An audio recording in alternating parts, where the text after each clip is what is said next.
Hi, everybody, and welcome back to the coverage of the Amazing Race 38 here on RHAP. My name is Mike Bloom. The finish line has been crossed.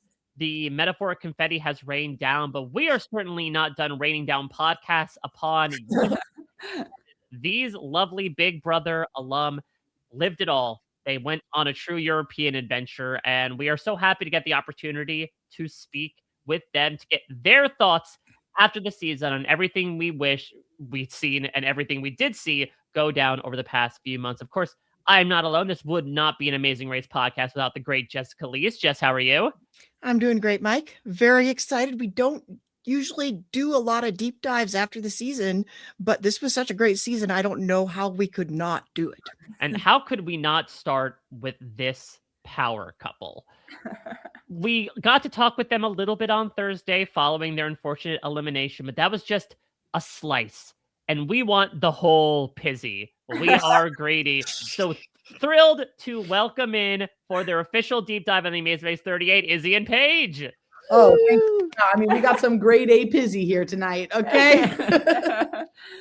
Oh my God, thank you for having us, Mike. Oh my God, we're so happy to have you. I mean, this has been like a real cause for celebration of the two of you. Obviously, you got married a couple weeks ago, something we'll get into. Izzy, we are recording this on your birthday, so happy birthday. Thank you. I'm sick in the head. You know, we know that. Like, I'm doing this on my birthday very happily. Like, that's exactly, as long as you're enjoying what you get to do. And Paige, people may not know this, but you have recently gotten the Broadway gig. Yes, yeah. So Titanic just announced that we're going to be opening at the St. James Theater on Broadway this spring. So really, really thrilled to make my Broadway debut with the show that I've been a part of for so many years now. Oh my God, it's you and Frankie Grande making your Me, true, and Tommy Bracco is in Titanic. Tommy Bracco as well, yeah, and they were that was actually they were all in Titanic as well. The Big Brother Broadway pipeline is just growing thicker and thicker by the day. Yeah, I love it. No, Frankie and I we worked together before Izzy ever applied for Big Brother. So yeah, he was like our one connection to the world before we dove. It's true. I told Frankie. Now I'll say it because it's been years past, but Frankie was the only person I told I made top 50 in casting. Yep. We were at a party. And I was like, Frankie, I gotta tell you this. So anyway, so yeah, we have love for Frankie. Well, let's get into all things Amazing Race here. The first question I have is, how dare you? We finally get the chance to talk about what happened one fateful night back in March. Jess, do you want to fill people in for the uninitiated? Well, Mike, I feel like we've told this story like 8 times already. But now we get to say it in front of the perpetrators' faces. I can't wait. Well, I think we have actually said it to their faces twice. Oh, yeah. Not their faces on air. So I feel like this story is just like snowballing in mythology here. Put it on the record, okay? Yeah, we'll officially go on the record with everybody in the room and everybody at home. So Izzy has shown up to several Amazing Race events in the past. Like, we knew she was there. We would see her around. We'd be like, "Hey, what's up?" And then Mike and I are hanging out with Izzy and Paige at the Amazing Race finale. Was it finale or the premiere? There's the premiere. 37 premiere, right. We're at the season 37 premiere party. And this was kind of our first chance to really like talk Amazing Race with the two of them. And we had heard the rumor that there was a Big Brother cast in the works. And we chatted about this a little bit. And I said, you know, the two of you would be perfect for Amazing Race. Have they called you? I think so too. I mean, we didn't get the call, Jess. I mean, I'm mad about it. Because these two just dead ass looked us in the eye and said, no, they didn't even call us. And I was like, that is a travesty. Yes, I hate this season already. I'm not watching it. No. Well, meanwhile, our backpacks were packed literally packed. Yeah. Literally already packed. And 3 days later, you were out. We were so convinced that you were all just being polite and playing along with us. We were like, they totally know. They're like, oh man, we botched that. Like, that's so embarrassing. That's incredible. So then I guess I have to ask, what was sort of the timeline of this? You know, when in our exit interviews, we certainly have discussed how you found out and how Paige got involved as a partner, perhaps with a bit of a top rope from 3. But like, what was the timeline of you being in casting to actually getting the call that you both were going to be on the race? Oh, like the official, like you doing it. I got called in like October of this last past year. year. Yeah. And well, I mean, it was really just a text and it was all cryptic. And I looked up the name of this casting producer and saw it was for the race and then freaked out because I was like, fuck, are we going to do the race? Oh my God. And like, that's when everything started. And they requested Paige. I mean, Paige was an invite only, first top priority. So let's get that straight. You know what I mean? No, but, and then I guess we had like maybe 3 weeks before we left. Yeah. Where we So- officially. Okay. Yeah, we got that first call in October, but that was just to start the casting process. You know, like there was still a full casting process that involved an audition tape and We had to make a tape. Yeah, multiple interviews, multiple revisions of that tape. So that all started like in October, and then we knew for sure, like 3 weeks out. And 3 weeks before that date was my deadline to get my driver's license. Yeah. I don't know if you two knew this, but I Oh, did not have a driver's license. And Oh. well, you're a New Yorker. of course, Yeah. was okay, bitch, you have to get a driver's license. Yeah, Like, it's a rule that both Yeah. teammates on the race have to have valid US driver's licenses. So I did. I learned in my friend's minivan, who she was here for a gig and just like gave me the keys. And I learned in a minivan in downtown Manhattan. So like, yeah. Shout out to our very trusting friend Yes, Nico for lending us their minivan. Yeah. Well, I'm super curious because a lot was baked into this season of pre-existing knowledge of each other and relationships, as we'll get into.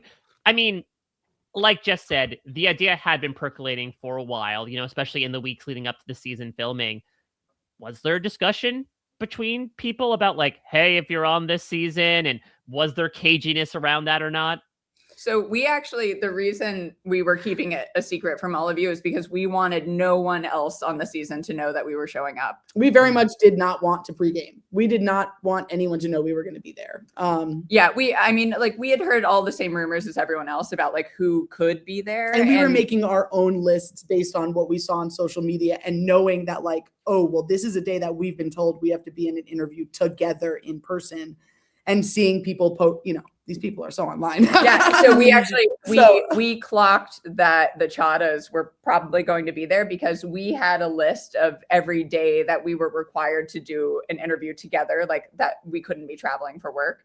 And suspiciously, Simone was showing up in DC, you know, on Hannah's Instagram on every one of those days that we were also doing an interview. So, we were putting together our cast, but just because of like where I think we sit in like the social scene of Big Brother, like we're not in Miami at everything. We didn't think that the pre-gaming would have been advantageous for us. And also it just like, that's not really that's not this game. That's not the race. Okay.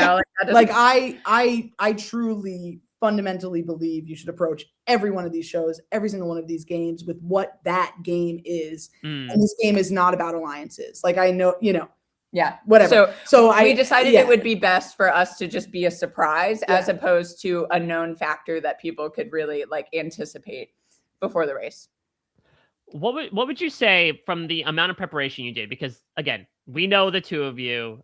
Izzy, your story of prepping for Big Brother is legendary. What is the thing you did before this season that you think helped you the most and helped you the least?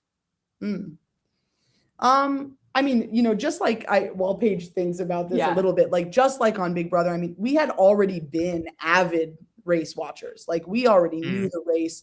We had already kind of like, we can't not watch these shows and think about how we would do them. Like that's just, we're that kind of gamer house, So we had already like had some ideas about like how we would approach the race. But we definitely rewatched a ton and took a lot of notes about,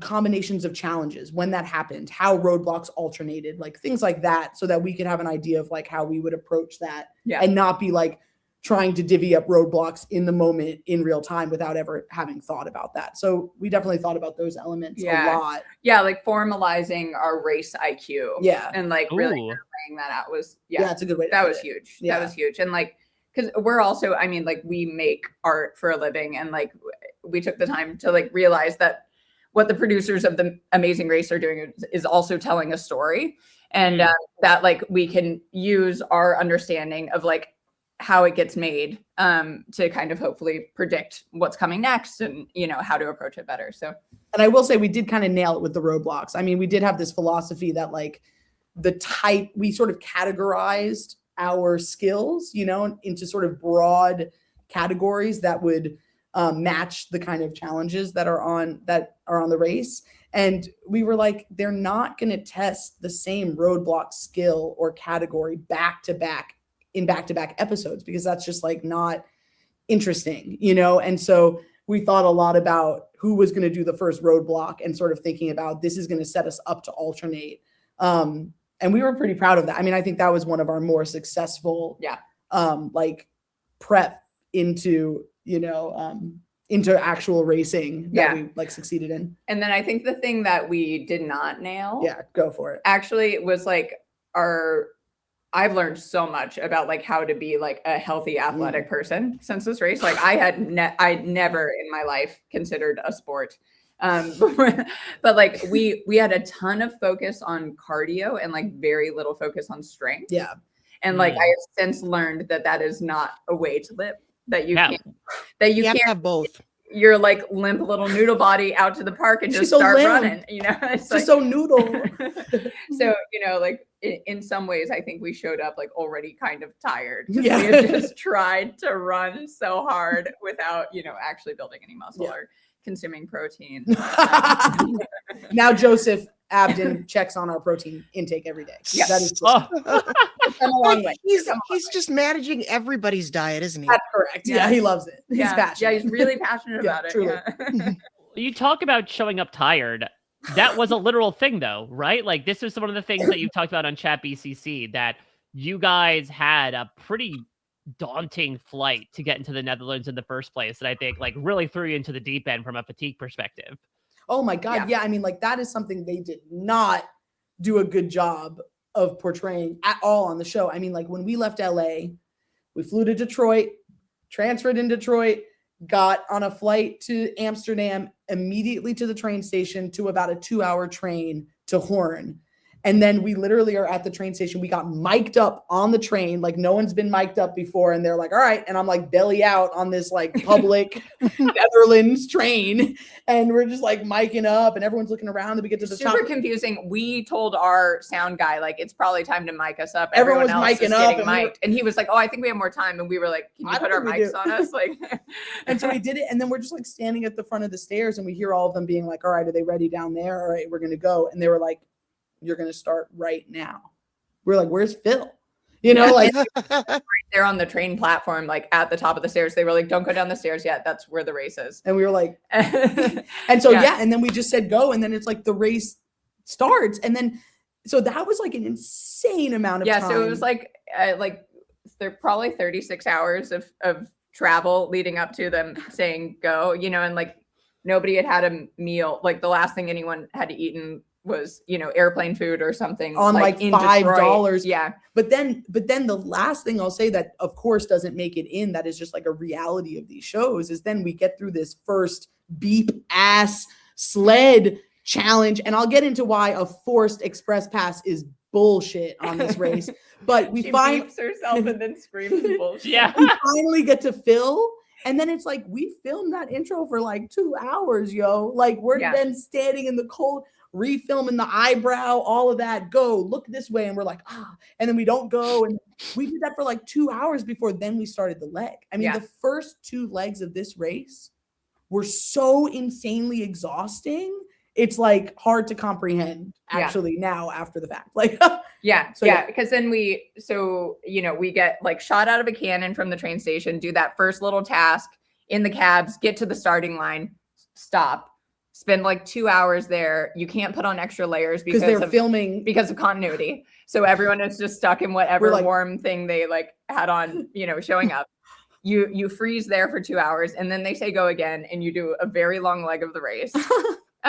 Finish at the mat, do your interviews, go to the hotel, and it was our shortest hotel stay of the entire race. We were there for like 12 hours. That was the one that was 12 hours. And then we get released and they say take a train to Prague. And that takes like 17 hours. Yeah. And so we spend like another 24 hours on the trains getting to Prague and then do one of the most physical legs of the race running on cobblestones. Anyway, it was so yeah, needless to say, like any tears that you saw in Prague, I support everyone who cried in Prague. You didn't cry, you're not racing right. That's what I said. Like you are not racing right if you are not in tears. Yeah, so. it's funny. Like I'm so proud that we made it all the way to like 11 and like we are 4th place. But like I'm actually so proud that we finished legs 1 and 2. That is wow.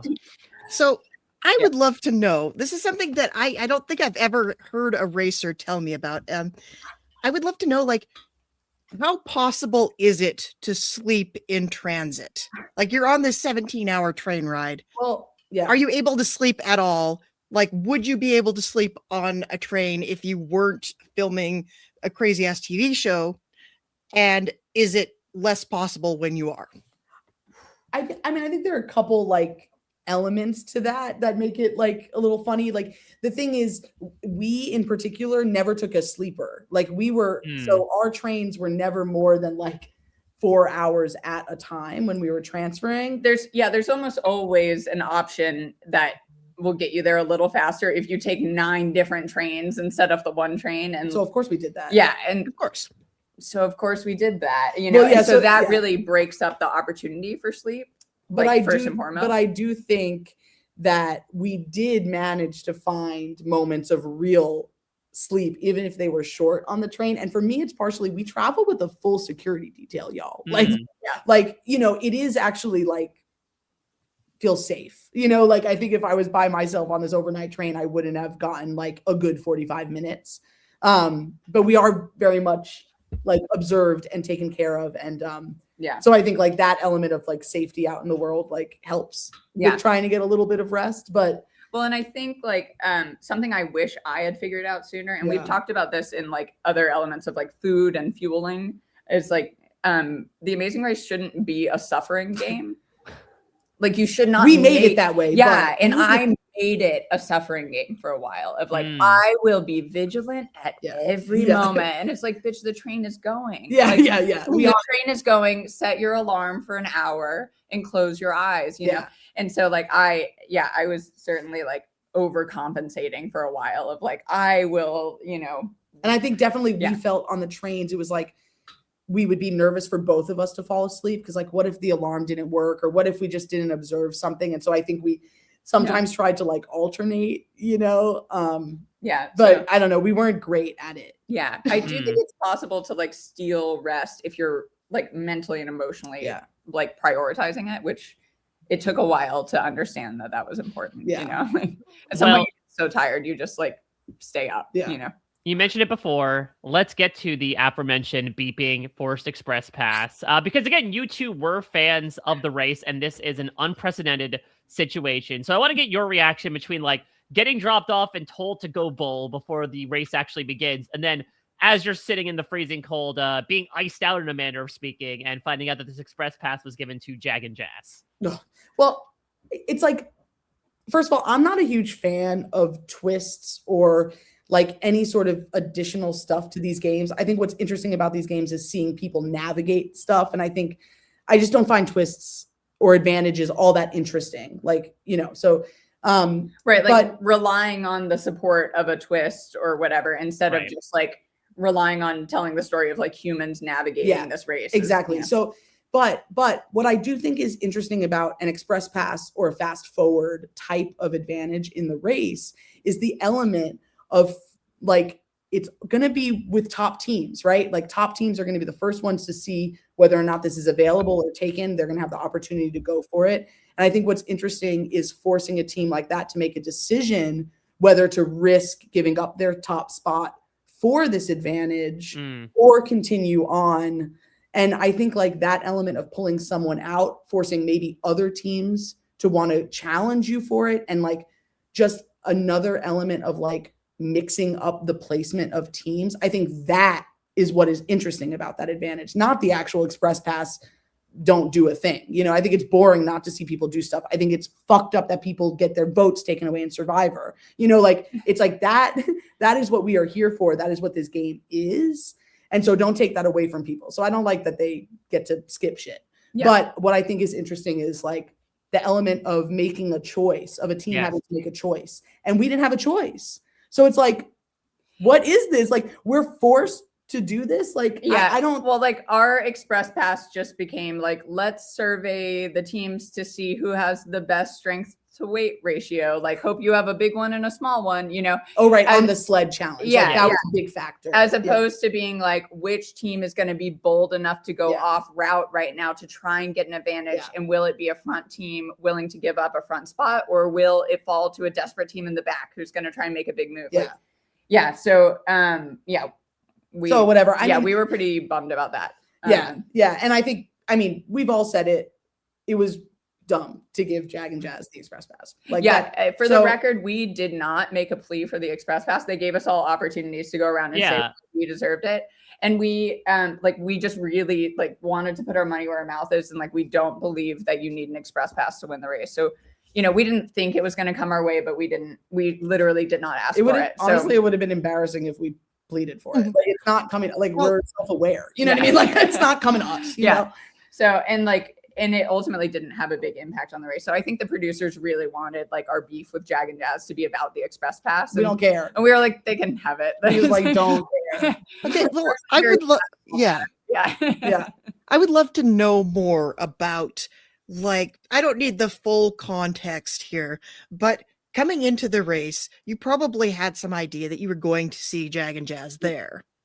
And what headspace were you in vis-a-vis them coming into the race? And how was, what did you clock them immediately as, we know Jag was a comp beast. Did you clock them immediately as your number one threats? And did that color anything you were doing in the early stages? I mean, my first thought was, oh, not again. But well, yeah. I was like, oh man, that sucks. No, I don't know. I mean, we knew they were going to be competitive. You know, a lot of their life is ingrained in athletics. You know, they are heavily involved in the Special Olympics and coach teams and have lots of experience playing lots of different sports and things like that. You know, and obviously, yes, Jag's comp record on Big Brother speaks for itself. You know. And we know that even though they're from Omak, Washington, they're fairly well traveled as well, and and they're bilingual, and So of course we thought they were going to be pretty impressive. But we I believe this about all these games, and I believe this about the race, and I like to think that we sort of proved this a little bit, even though we didn't win. But that these games are for everyone.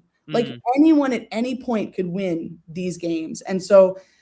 Especially on the race where to me it's just so individual. It's like a team game, but within each other, you know? And I just I don't know. I think we bucked ourselves up for this, but I think we were confident in our independence and confident in our, how we prepared and how we're thinking about it and how we were approaching it. And it's we just wanted to get to that final leg. You know, I mean, I think we've reframed this in our minds, thinking about the potential future, just how we live our lives. That's no, we should try to win every leg. You know, we should go into things being no, we're going to try to win instead of we don't need to come in last. All we need to do is not come in last. I think what Izzy is saying is we certainly clocked them as a threat really early, and we thought that's fine. 3 teams are going to make it to the final leg. You know, so it's okay if they're going to dominate a lot of this race. We just need to not be last. And then figure something out in a big quiz at the end. And we consider ourselves very intelligent. Yes. So, even though we clocked them as a threat and, we're aware that, Izzy and Jag didn't have the best relationship beforehand, we didn't come in looking to target them or looking to be hostile in any way. Yeah, not at all. I mean, honestly, we had joked that God, the narrative is going to be so good when we beat them in that final leg. You know, that's what was fueling us. We kind of expected to see them there, if we were going to be there. We were very much of the you only have to win one leg. Yeah. kind of mindset. Well, for what it's worth, the first leg you did do incredibly well on. I mean, you are, fighting to avoid that hazard alongside Enzo and Jack, but you jump all the way up to third place. Did this compare to your expectations going into the race? What were your thoughts upon that first result? Well, I mean, I think when we were like, after we came in 12th on the sledding thing and we're standing there and like all the teams are lined up and we're like, the 12th ones to run up. I think like we were sort of like, we looked at each other and we were like, if we go home now, we had a great time. We're going to hibernate for a month. No one will know we're back and we're going to have a great time and then it'll be over. Yeah. We kept making jokes that we were going to go to like a sandals resort in Jamaica. We were like, if we go home today, we'll just go to sandals. Like nobody knows where we are. It's fine. We'll be at sandals. But I think, but I think like, the minute then the leg really started, we did what we said we were going to do. And coming in third was like, oh my God, it was so motivating. Like we knew we were third right away. We got to the flowers and only saw Jazz and, Tucker and Eric. And we were like, we're in this thing. Like, and we made mistakes too, but like even getting to the tandem bikes and realizing, oh snap, Taylor and Kyland aren't here yet. Or like, oh my God, where's this team? Or like, oh wow. We were like, okay, let's just keep doing what we're doing, we're clearly racing. And like at the cheese market, we like arrived with a bunch of people and then like we picked up our cheese and started walking off and we were like, they're not coming. I was like, we left first. Okay, I was like, that's great. Yeah, like I mean, it really felt like for that express pass task, we like immediately got dumped into the like worst case scenario of like what the race was going to feel like, and we were like, okay, we were prepared for this. Like, damn, okay, hopefully we won't go home first and it'll be all right. And then we left the actual starting line and got a feel of like what we believed the race could be. And we were like, oh, there it is. It was, I was riding a high. Yeah. I mean, we prepared a lot for our navigating and it was nice to sort of see that put to the test right away. And we did a really, really good job navigating that leg. And I think that confirmation, of what we had planned to do and like seeing it happen was like, I think so we passed like 4 or 5 teams on the way to the flower roadblock. Wow. Yeah, we were like solid middle of the pack, and then we got our directions one time and got straight to the flower place, and All right. Well, the high is followed by a crashing low because we need to talk about this trade situation because it feels like what's been expressed by the vast majority of people that survived, Frankfurt Gate is that things were so much worse than what was shown on screen. Oh, that overnight. Overnight, yes, I should say. When you were kind of stranded at the train station, when a group of you decided like, hey, let's wait for a little while, just wait to take this version of the train the next day. Obviously, you have the other 3 teams take off, but did not sound like it was a very fun night. Oh my God. I don't even think those front 3 teams had a fun night. I think it was a very painful night for everyone. And to be fair, we were set up for a painful night regardless. Yes. But then to have like the crushing humiliation of the mistake really did not set us up for success for the like freezing. Yeah, night. because like other than the top 3, the pack that we were with, we ultimately one of the reasons we waited for the next train to come is because we realized that that's actually all we needed to do to get back on our same itinerary. Yeah. And for the record, I don't think we've talked about this on any other podcast. When we like had our group, like the 3 teams had split off and then there were the rest of us that were clinging like pretty close to me and Izzy. But they were, and I like split off to talk to like an agent because he was like pretty overwhelmed by the group. So I just like went off to chat with him privately. And I actually found the train that the 3 front teams were on. And the agent told me, he was like, you can't take this line. You can't buy a ticket for the last piece of that journey yet. And you won't be able to buy a ticket. Like the ticket booth won't open until after the train. It was leaves. like the type of thing where he's like, you can't buy them at the kiosks. You have to go to a person. And by the time you're doing this, there won't be a person there. And so, so he thought like, the agent gave me bad advice. He was like, that's basically a train line to nowhere because you can't get on the last piece of the journey. And so I was like, wow, thank you so much. I was like, wow, that could have been bad. You know? And so we like chose to get back on track. So we actually haven't told all those other teams. That's true. Yeah. Oh. Yeah, that was my. But yeah, but I mean, like, regardless, it was horrible. So like, it was horrible. We transferred to so many trains, and one of the last ones before it became the very next day, we had like maybe a 4-hour wait in between trains, and it was like we got to Leipzig at like 1 or 2 in the morning, and our train wasn't until like 5 or 6. And it was an open air train station. And so all of us sort of like just went exploring to try to find like a warm-ish place to be, and we found a stairwell. We just found a stairwell, and each team took a different landing. There was only room. I mean, we were with our crew also. Yeah, that's true. We had a couple producers, so like we were like had a lot of people, and so basically a team and a crew picked a landing. Yeah, and me and Paige went to the top because heat. You know, she rises, and so we were up there. We were like, we'll take this one for everybody. Take one for the team. But we were up there and like, you know, trying to find a way to rest, Jess. You know, like trying to find a way to have some peace. And like about an hour or two into us being there, we get woken up by German police straddling us. Oh, dear Lord. Standing over us, speaking to us in German, be like, you gotta go, you gotta go, you gotta go. And like, we literally had to be like, okay, take a step back if you want us to stand up. Like, you are on top of me. On us. And so they were displeased. Yeah. So he kicked us out.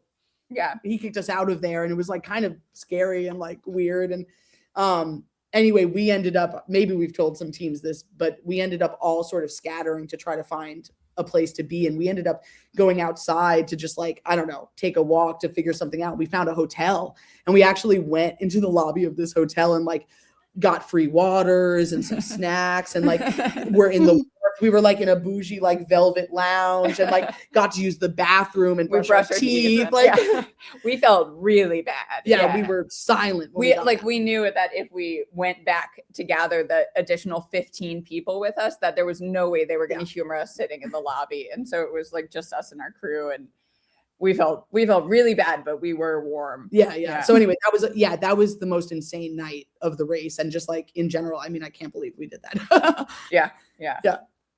That is absolutely wild. I mean, they talked a little bit about how maybe the Trainwreck Alliance was also kind of like forged in trauma. I mean, like you two were both very like, the game is the game no matter what. But did you feel like a tighter connection to the group that you were kind of stranded with on that staircase and beyond after that? Well, we actually kind of really like our plan was to run this race alone, and we realized on that journey, I mean, I kind of made a joke about it, but like we realized that these teams didn't like, they kind of needed us, and we were like, shit.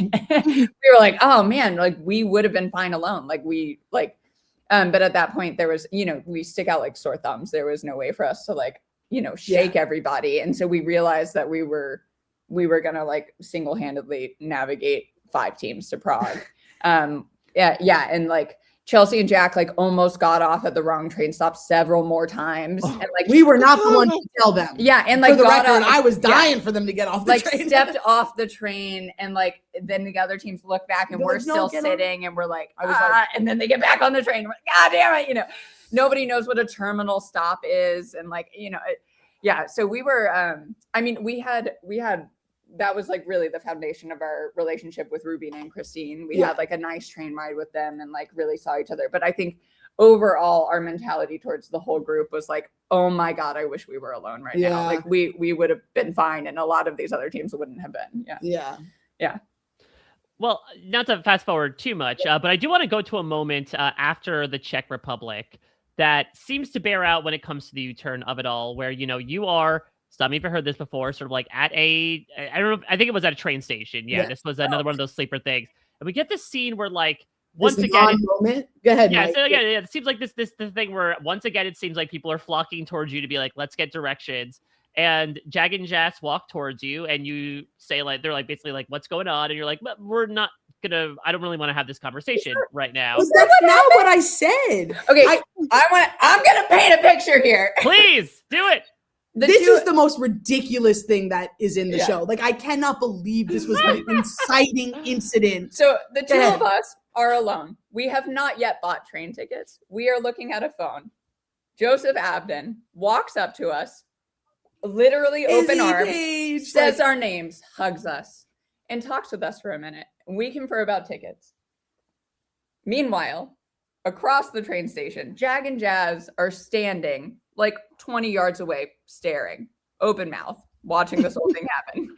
And we're like, that's crazy. But so we just keep having our conversation. Them. And as our conversation is coming to a natural conclusion, Jazz walks up behind Izzy, stands behind her, and says nothing. As our conversation is ending and we are going to buy our train tickets. So he doesn't say a word. He doesn't say hi. He doesn't, he just lingers. And so we say, all right, well, we're going to go get our tickets now. I was like, we're going to finish this. We're all on the same train. We're going to finish this up. See you later. And we we were like, we'll see you in a minute. And we walked to get our tickets and then came right back out and like, we're very pleasant to everyone. So we're not really sure what happened. Like, and then they use like, game lingo that they don't. Oh, clearly they don't want to work with us. So that's we have. It's like you have talking about. You have to make eye contact with us if you want to work with us. Like, I know. Like, and also, why are you expecting everyone to work? You really think right running this race is that 12 teams are going to work with Jag and Jazz? What is wrong with you? I mean, I'm never get over this. I mean, it's crazy. This is me being crazy. I was like, hey, dude, like, we'll see you in a minute. I literally was, when we saw that, I was beside myself. This is what they're getting mad at? It's like insane. It's like, we're assholes. At least pick a moment where we're actually being assholes. I'm like this all the time. You don't want to pick that moment? We thought we were being very cordial. Like, he just didn't say anything. We thought maybe he wanted to see Joseph. Like, he didn't. They don't want to talk to us. He's doing that like socially awkward thing that you do at like the Amazing Race finale party when you watch the racers. You're just gonna kind of hang out near them and hope that they acknowledge you. Yeah, you know what I mean. I'm not reading your mind. And like, I'm not sure how we were supposed to like host in that moment that would have made us less villainous, but. Yeah, we died watching that back on TV, being like, "That's the moment." That was it. That's when they knew they had to U-turn you. Like what? Meanwhile, we were on that train and we were sitting with the two of them for quite a while, and they could not wait. I guess that was the leg before, but they could not wait to go. We're gonna go to another car and like see if any other teams hang are out there. With their bros. Okay. They had to go network. They left us. So I don't know why we evil. Anyways, all this to we say, can move on. We've come a long way in our relationship with Jag and Jazz, and I hope they fucking watch this because actually we haven't talked about this yet. What? Like, that's true. Jazz, you like to FaceTime us? FaceTime us after you see this, okay? Going down. I love this like low-key wrestling promo that got cut in the middle of this. Like, Jazz, you better be talking to me. Jag, I want to hall brawl him. So next time, I know Mafia is happening. Hall brawl. Next time, RHAP hall brawl. RHAP hall brawl. RHAP hall brawl. You know what? I could think of worse things to watch. I think there'd be a lot. I think we'd have to have a doctor on call, but I'd be definitely excited. Not Hannah Chada. Well, speaking of Hannah, I want to talk about the dancing of it all because this leg is the first time that we face like a real dance task in the season. And obviously we'll talk about, a much more loaded moment later on, but the two of you get it in one try. Yeah, we do, baby. So talk to me about that. Was there like an approach? Because again, you studied and prepared so much. Was there like a hard and fast approach you had to those types of tasks? Well, we knew going in that Izzy was way better at balancing a bottle on her head than we had practiced that because we know that's requisite. So that's now, like the Will and James Memorial Challenge now. Yes. So we know our like queer tar history. So we were prepared for that, and we knew the sweet little flathead was going to be great. So we knew that going in, and we knew that like Izzy's like musical background was going to be a huge asset. So I think the reason that we got it one and done is that like you practice with no music, you hear the music for the first time on stage. But Izzy had just grilled our instructor to sing the intro and count it in. So like because it was awkward. I'm gonna say this because I drilled her, and maybe this is a thing that they try to do in the race. I don't know, because the can intro was also super awkward. Yeah, you all got thrown off by that. Yeah. So I wonder if they do this purposely. But the reason I kept asking her, like, it's this is the count, is because it's not a natural 5, 6, 5, 6, 7, 8. It was like in 6. It wasn't like the right number of beats. And so if you're just like going off of like Bob, a Bob, and let's go baby now, it's like you're already late. Yeah. So I was just like, I kept asking her because I was like, this is so awkward. This couldn't possibly be what it is. Like, she must be doing it wrong. But no, it was right. But because of that, I was prepared. And I even because I was the first one to go. So I was like, I'm just going to trust. She said it was this, that feels so awkward. And it was right. And I think that was a major part of our success there. But I think part of our training in like how we prepared for the race is like, we did kind of have this philosophy, and now we've thought about it once over after doing it, but we did have this philosophy that like, it's more important to spend one more minute or one more try in practice and get the first correct attempt and do it in one than to just learn it while doing attempts. Because like, if you're not the first team there, you have to wait. You know, like there's actually a lot. And now after doing it, there really is a lot more time in between takes if you're not the first one there, getting to go over and over and over again, and just more variables. And so like we did try to stick to that on all of our detours, you know, anything where we had to, I mean, we tried to do that singularly too, but those, you know, it's different, but we did go in with that mindset for sure. So yeah, I mean, that's how we always watch Survivor. That's how we like watch every competition. It's like, do it once and do it right. We just say that to ourselves over and over again, do it once, do it right. Yeah. And so do what you need to be able to do it once and do it right. You know, like, That is so interesting. Jess, I can't think of anyone else who talks about specifically when it comes to the dancing, like making sure the musicality of it is down first. Because I feel like that is we had something kind of analogous, or at least like in my exit interview with Kat, she said that the count of this was the reason that they got eliminated. Basically. It was super awkward. It was super awkward. And I think about this, like Izzy, with the amount of like weird ass 20th century composers that you have performed over time. You're not all 5, 6, 7, 8. I mean, it's like, you know, I've learned in what I do that it's like, it doesn't matter if it sounds or feels right. You have to trust the math of it. Right. And so like, I did kind of double down on like, I can keep this steady beat. Doesn't matter where we start, you know? And so, and trusting that. And I mean, at the end we had one final twirl and like Paige was slightly behind and I literally grabbed her. I mean, she dragged me through like, the last no, we doing this like, gaga, because you know? like, like my natural understanding of rhythm was trying to force the dance to be something that it wasn't. And I, thankfully I just followed and I was like, and we're done. Yeah. But we were super proud. I mean, that's maybe one of our proudest moments. I mean, how could that not be? Like, our camera insane. guy, actually, wow. We so rarely talk about this actually, but earlier in that leg, leaving the roadblock, leaving the horses. Yeah, it was super muddy outside. And our camera guy was rushing to keep up with us to rip our next clue. Wait, say that again, baby. Our camera person was rushing to keep up with us. There we go. And he slipped in the mud and took a very hard fall. I mean, and his whole forearm was sheared. Yeah, like dripping blood. And like me being a theater professional, I was like, hold. Yeah, we were like, and he like hopped up, like covered in like mud and blood. And he looked at me and he was like, do not ever stop your race for me. Shout out to Kurt. I mean, he was incredible. I was like, is this what having we were a like father shaking. Feels like? Oh my God. Like, okay, let's go. We were shaking, reading the clue, like, okay, make your way to the Houdini Museum. And someone can help him. Like, and like he refused to stop and he was like, go get your ass a cab. And we were like, okay, like let's go. And we went and did it. And so he got in the cab and like the cab driver gave him napkins to like cover his like the cab driver was driving like and like, we went all the way to Houdini with him just gushing blood. And we were like opening that being like, let's go. Yeah. And then we went all the way to the dance challenge. And finally, when we got to the dance challenge, cleaned up. Like, you know, there's more crew there. Yeah. And so we walked in and before we even picked an instructor, we were like, get him help. Yeah. Like, get him help. Mm-hmm. And like, so while we were learning the dance, he was like getting medical like support and like covering up his like massive wound. And he rejoined us just in time for see our performance. And so we were like dancing for Kirk. Yeah. And we finished it and we got out of there and we got in a cab. And I'll never forget, he like turned around to us in the next cab and he said, ladies, rarely am I impressed. I think that was all he said.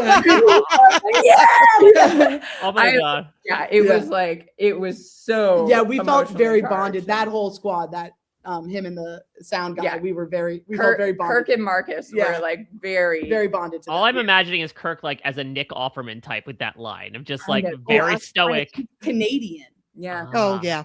Yeah, yeah. Yeah, we could not disappoint him. Yeah, no, it never. was. Yeah, it was actually like so emotional, and like, of course, that that's not ultimately the story of that leg, and so we're happy to set that aside. But I'm glad to have like a little space to share it. Yeah, because Kirk and Marcus were like, it was incredible. Well, you gave them a lot, Croatia. we need to get into this. Because I guess the first thing I want to ask is that, you are at the detour and you see these other teams run by. And so when you're informed that a U-turn is ahead, what were your expectations of who might have been on that board before you actually see it? I mean, I don't know if we thought about it that heavily, but I mean, I don't know. We're not dummy. Like, I knew that we were going to be on Jag and Jazz's list if they were going to U-turn somewhere. Yeah, I mean, come on.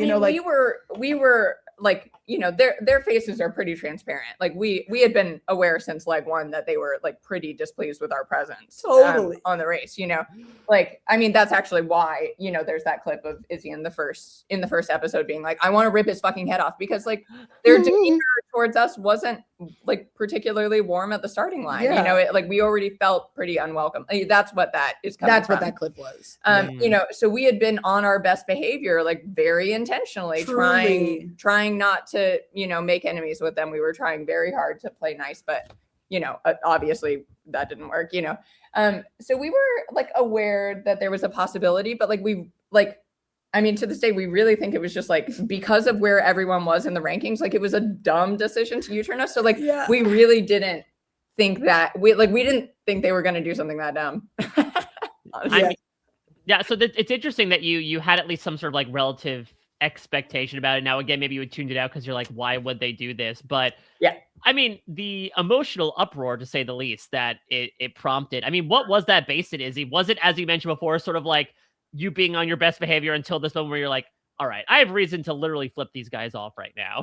Let me say it here. Like I think this was the moment that brought up the most Big Brother 25 trauma for me. Interesting. And it felt like not again, like not again are you going to take this from me somehow, like because you're uncomfortable with my me, passion like because it's so personal for you, like, one of the issues with me and Jag on Big Brother was that I tried personally so hard, and only so many times do you try and really like try to connect with someone and then feel like you've had a good conversation, and then the next time they see you, they don't look at you and walk past you. There's only so many times that someone can take that without it feeling like completely personal and irrational and all of that. And like, so here it was like, we're doing so well. I'm doing this with my girl and we're having the best time, and we don't care about you. And so not again are you gonna, is your insecurity and you're uncomfortable around me take away an opportunity early from me when I know I'm doing well and I know I'm passionate and I know I've prepared, and I know I belong, right? So, and that you would put in an extreme amount of effort to like make them feel comfortable in the first legs. Exactly. And so that wasn't really met with what. It felt like a personal move because it didn't make sense at that point in the game. And therefore it was like, it just felt extra personal to me. And I don't like that, like I've said this before, like I'm an emotional person. Like I react, like I believe in feeling my feelings. I think everyone should feel their feelings. But I don't make moves in these games emotionally. Emotions are what help sort of shape your understanding of a social structure, of course, right? People are emotionally connected to each other. You have to understand that. And I feel like I do, but I make decisions based on what is going to make sense, as a move, as a strategy. And so, I was angry. And I think like in some ways that anger, I always want to think about how I react to things and how I center myself and come back, but I think like feeling it deeply was also motivating, because it was like, I actually have control here. We can do this. We can do this. And I can't wait to see the look on their face when we do, like that was so motivating and just motivating for us. Like I did not want it to end loving it, you know? So yeah, so I hope that answers No. the return Yeah. question and the Well, and you it's like you it's like you said earlier, this is a different game. You have to come into each game with that game's mindset in mind. Yeah. And it feels like, Big Brother is much more a game of relationships. Totally. So what I'm really curious about is,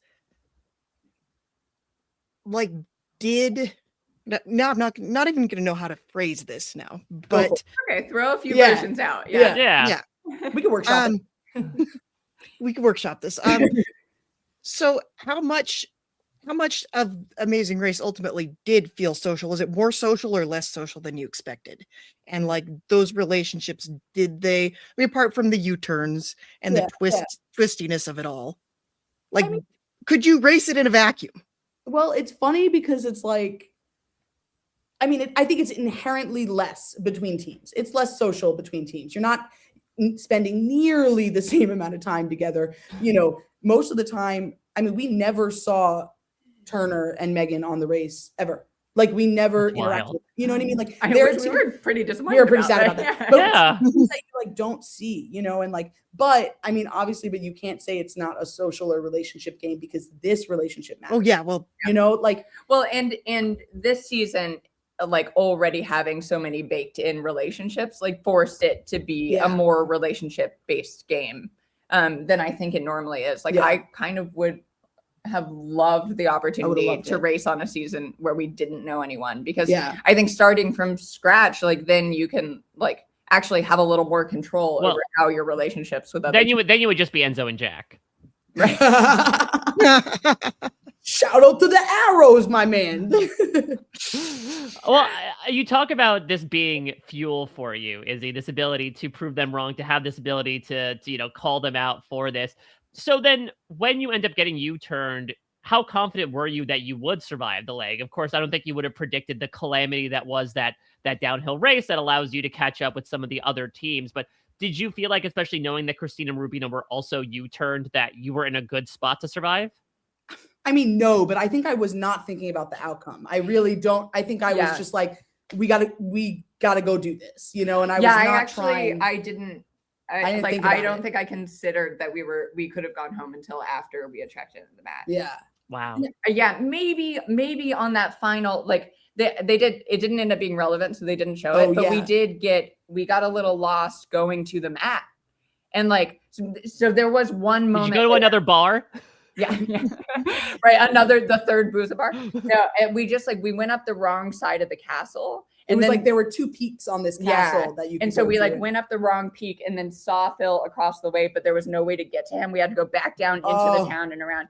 And we thought we saw Hannah and Simone. Yeah, we thought we saw like a yellow, and I was like, oh no. Like, we thought we saw Hannah's poncho. And so we were like, God damn it, it's over. We went the wrong way. But up until then, like I was just fueled by like me too. Years and years of like having to watch Izzy do this alone. And like, I was just like feral. Like I saw that board and I was like, let's move this entire town. Like, let's do whatever is coming. It was so hot. She just dug deep. She was like, it's like, it's just like, I've said this before, but just like like years of free therapy, like came out in that net. Like, just like, it was cathartic. Yeah. Well, those salty feelings manifest in a more mineral way in the next leg when, you two leave the start the leg in second to last place. And, you do catch up to Jack and Chelsea at one point. You try to do the whole, like, I don't see a clue anywhere. But you two eventually that was pretty good. Come on. That was pretty good. I love that. Again, especially now considering the story of like, no, like get off the train. Like it's clear that you were trying to shake them at every chance you could. Oh my God, we were trying to shake them for 10 legs. Like, man, they are sticky. I give it to them, But the two of you are fighting, or the two teams are fighting it out in the salt mine. And this is when I think, Izzy, we probably see you. It's not to say you're most emotional because we do see you flip off a U-turn board a leg prior, but this is a moment that I think a lot of fans I saw talk about as like, oh my God, why is she so angry? Why is she freaking out about this? So I'd love to get inside your head. Like, give me your perspective on what was going on during that task. Well, first of all, I'd like to say, did these fans really watch the show and not think that doing a hard thing would be hard and they would feel a thing? Like, Jesus Christ. You're watching TV, right? Don't you want me to kick the wheelbarrow? What's wrong with you? Yeah, you're welcome, people. I think, well, I like on RHAP, we can get slightly heady about this thing. Yeah. I was frustrated about a couple things in that moment. I was frustrated. We actually wanted to go to Oysters, but we had made a wrong turn and literally ended up in front of Salt. And we're not dumb racers. And so we did not waste time trying to find it. We're like, okay, I guess we're doing Salt. So I was bummed that we were doing that, just in general, right? Yeah.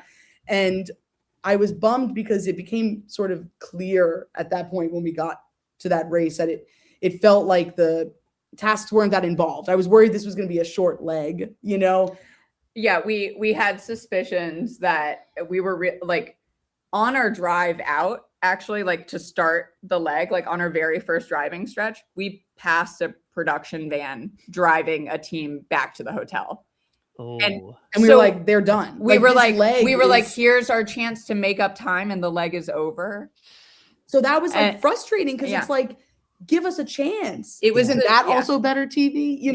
So it was the shortest leg of the entire race. We were aware that, or we had a hunch that Rubina and Christine were behind us. No, we knew at that point. No, we knew we were behind. Yeah. And we were realizing that we weren't going to have that. We at best we're going to beat one team, and that Rubina and Christine were for sure going out. That it was just like a fake leg for them. Basically, there was no way for them to make up the amount of time that would matter. And that was frustrating. And that was frustrating because it's like, oh, great. Well, now it's 2 all-female teams going out back to back. Like, that's not a great precedent. We don't like that. And the task was difficult. I mean, like it was a 200-pound. It was a 200-pound wheelbarrow, right? Yeah. So. That's my whole body weight, that's like 10, 20-pound bags of salt. It was 200 pounds, and it was 200 pounds for everyone. And of course, in that moment, you feel like you imagine all the teams in front of you and how they would move 200 pounds. And then the two of us are in the mud, you're stuck in the mud. So and you're uncomfortable and all this stuff. And so it was just sort of like an all encompassing, like, oh man, like, we in the thick of this and this sucks right now. You know what I mean? It was like, I think that was our most, in some ways, like the most like just icky feeling. Yeah. And I think if we hadn't passed that production van and known that Tucker and Eric were already back in the hotel warm, like we may have had like a little bit more hope, but we felt like we were just, it felt like we were just being put through the ringer for like not a great reason, Yeah. Well, the thing I think that people need to put in perspective here is you were kicking the wheelbarrow. You were swearing at the wheelbarrow. You never took it out on each other. No. Oh, great. Well, it wasn't. And also if people we talk about this all the time, like Jesus, like media comprehension is low because immediately, and Paige will say this, like, that clip of me in that episode saying, I want to apologize to the wheelbarrow and the salt mine and the people of Trojan stuff. I said that unprompted. Like we sat down in their interview. They're like, are you guys ready? And I was like, yes. And I'd like to say something before we start. This is like a Big Brother voting confessional. Yeah, exactly. First of all, I got to give a shout out to the wheelbarrow. And I apologize to Paige because it was so I wasn't being a good partner or teammate in that moment. Like I was being selfish there, because and so like so all these people, it's like I'm not like this evil. What are you mad at? Like I don't know. Like I also recognize that behavior was not the best behavior, like of course it's making the show. Oh yeah, our camera guy we literally said it was like, oh, it's making he was like, yeah, that's making the show for sure. Oh my God. At the end of that leg, as Rubina and Christine are eliminated and you skirt by again, they say that they were rooting for you to win.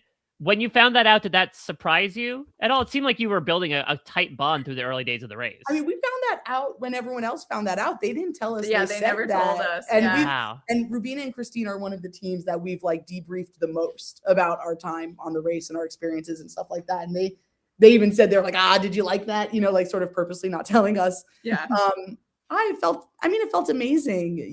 Like we respected them so much. And like pound for pound, they were in it. Like they are a strong team and like have worked so hard on their relationship, and it was beautiful to see it manifest. And like we had our own little like catchphrases, if you will, that we would say to each other to keep each other grounded. And I think it was like so fun to see that it's like they had their own version of that and were really like trying to stay connected and being connected the whole race. And so, yeah, I mean, a team that you respect, that you went through the trauma of a U-turn with, saying that they want you to win, I mean, feels amazing, Yeah, I mean, we were certainly thinking about them that entire leg, the whole leg. And I was standing there at the roadblock that she was doing, standing there with Chelsea, just like looking down the road, like kind of hoping their car was going to pull up, and just like, and also knowing it wasn't. And like, we just thought about them the entire leg. And then to see that, we were on their minds too, just like validated. Yeah. Everything. We love them. Yeah. Did that surprise you, considering, again, how much you came in wanting to race your own race, that you would actively be rooting for someone to show up at the roadblock at the same time as you? I mean, it's like, well, it's complicated, right? Because you can't help but, I mean, I think the most respect you can show someone on these games is to see them as people and also want to be competitive with them. Yeah. We wanted Rubina and Christine to stay in the race because we wanted to, once again, beat them in the finale. We wanted them to be there with us in finale. I think that's a sign of respect to me. So anyone watching, like, that's a sign of respect to me, is like wanting to be like, keep the integrity of the game and also be respectful of human relationships and friendships. Like, we see it all the time in these, like, there was no gentleman's agreement, but the men loved out for each other. They loved competing with each other, and they wanted to beat each other so bad, and they wanted each other to be there to beat each other. And like, women so rarely embrace that type of competitiveness. And like, I think, like, we're never going to get the all women's alliance until we get the women respecting competition with each other. Until you don't have to name it and women just want to be there with women. You have to get rid of the scarcity complex of like, there can only be one all-female team that's good at this. Like, no, we wanted, or one female. Yeah, right. We wanted there to be 6 women in the finale. Truly. And we said it at every interview. Like, yeah. Well, up until they were, I mean, when there started to be, we're like, you're really chopping us up off the knees here. As many women as possible, please. Yeah. So I don't know. It was like a kind of a beautiful competitive spirit. That's feminism. Yeah. Okay. Is there something that you feel like the race could be doing differently? Yes. Okay. If so, what? Well, no, we've talked about this. A lot of our cast has talked about this, that like, in so many of these tasks, why aren't there just weight classes? Yeah. Like, there should be a driver's seat on every task, essentially, right? Kind of. Yeah. Well, but like, just ingrained, like, what, like, why can't it just, I mean, we just have to be okay with, like, talking about equity. I mean, that's what it is. We don't want to talk about it. We talk about this weird thing like fair and equal, but actually equal for everyone is inequitable. Yeah. Because the bike has to be a different height for people that are different heights. Yeah. What are we testing if someone can't actually pedal on the equipment you've provided for them? What are we testing here? Is that team that it's made for really better than this other team? Or are they just taller? Yeah. Or are they just taller? Or are they just taller? Exactly. Right. Exactly. So like, I think that's a frustrating. I appreciate our cast internally has been so open and amazing about talking about that with each other, which I think some people can be scared about talking about. But I really appreciate internally. We've really talked about this. Yeah, I mean, I think weight classes, like sizes of things being different. Yeah. Just types of tasks. Legs that you have advantages or non-eliminations put on, maybe let's name the thing. Say the thing. The thing that Izzy is starting to dabble in right now is the fact that, like, even though the show says that they are like very hands-off and are not looking to affect the race, like, you actually are making a determination of like which skills you want to uplift based on where you put your twists. If you put your U-turns, or if you put your U-turn board on a leg that can be flown through if you can carry a heavy net, you are choosing to uplift teams that can carry a heavy net. Mm-hmm. If you put your non-elimination leg on a leg that tests, frankly, more traditional female skills, you are choosing what types of teams to save, and and we love Joseph and Adam. We It's are very not glad, about Joseph and Adam. but like there is an element to the game design that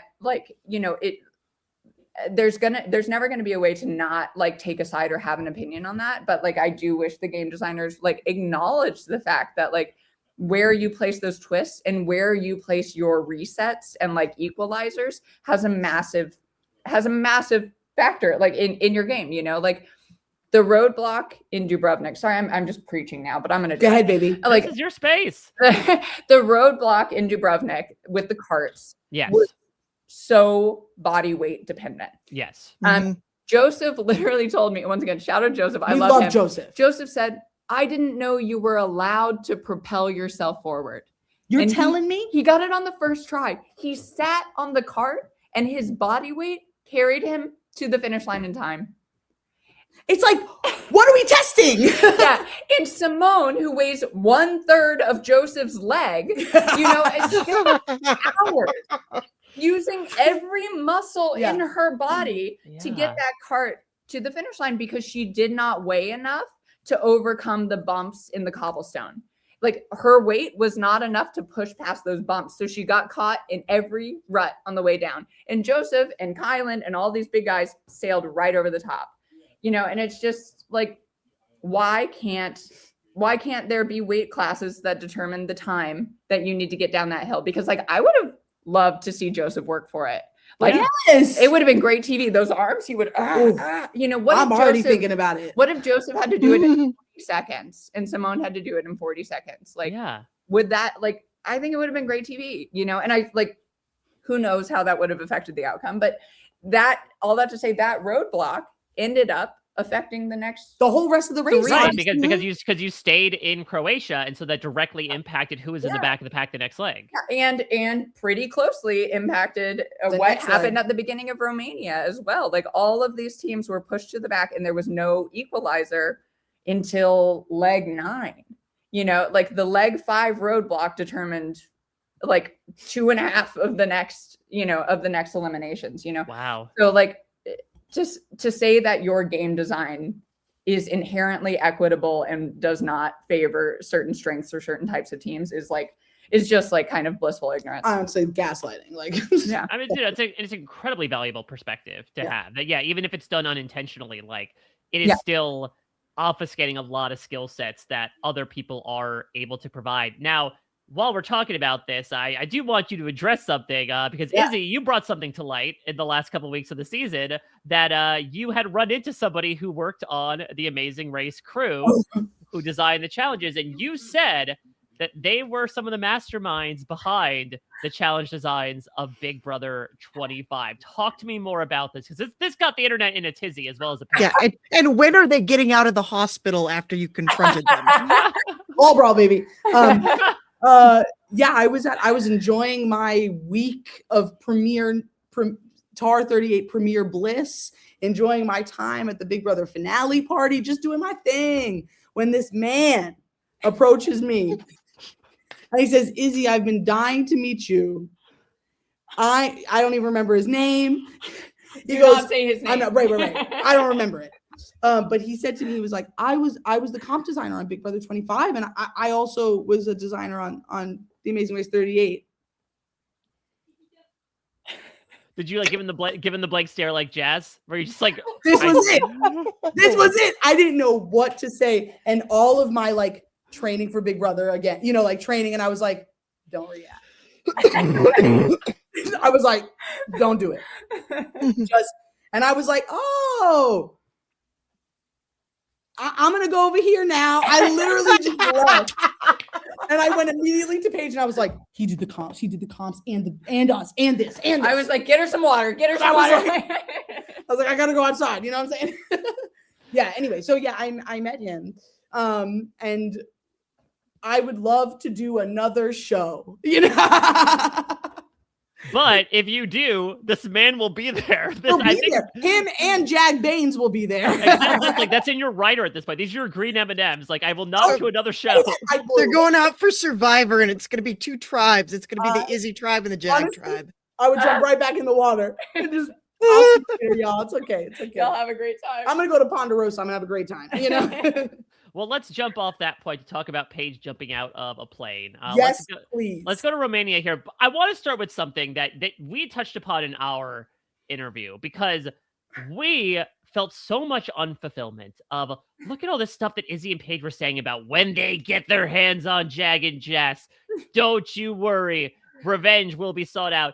And we never saw anything happen. And you told me that, at least for half of you, there was a conversation that was had. So talk to me a bit about what we missed out on in that plane. It's true. We actually, I hope it's a kosher to cross-pollinate here, but we just did an interview with Gay Amazing Race, Shout who out. we're big fans of, and I gave a beat by beat, play by play. So I'll send you guys over to Gay Amazing Race if you want every single detail.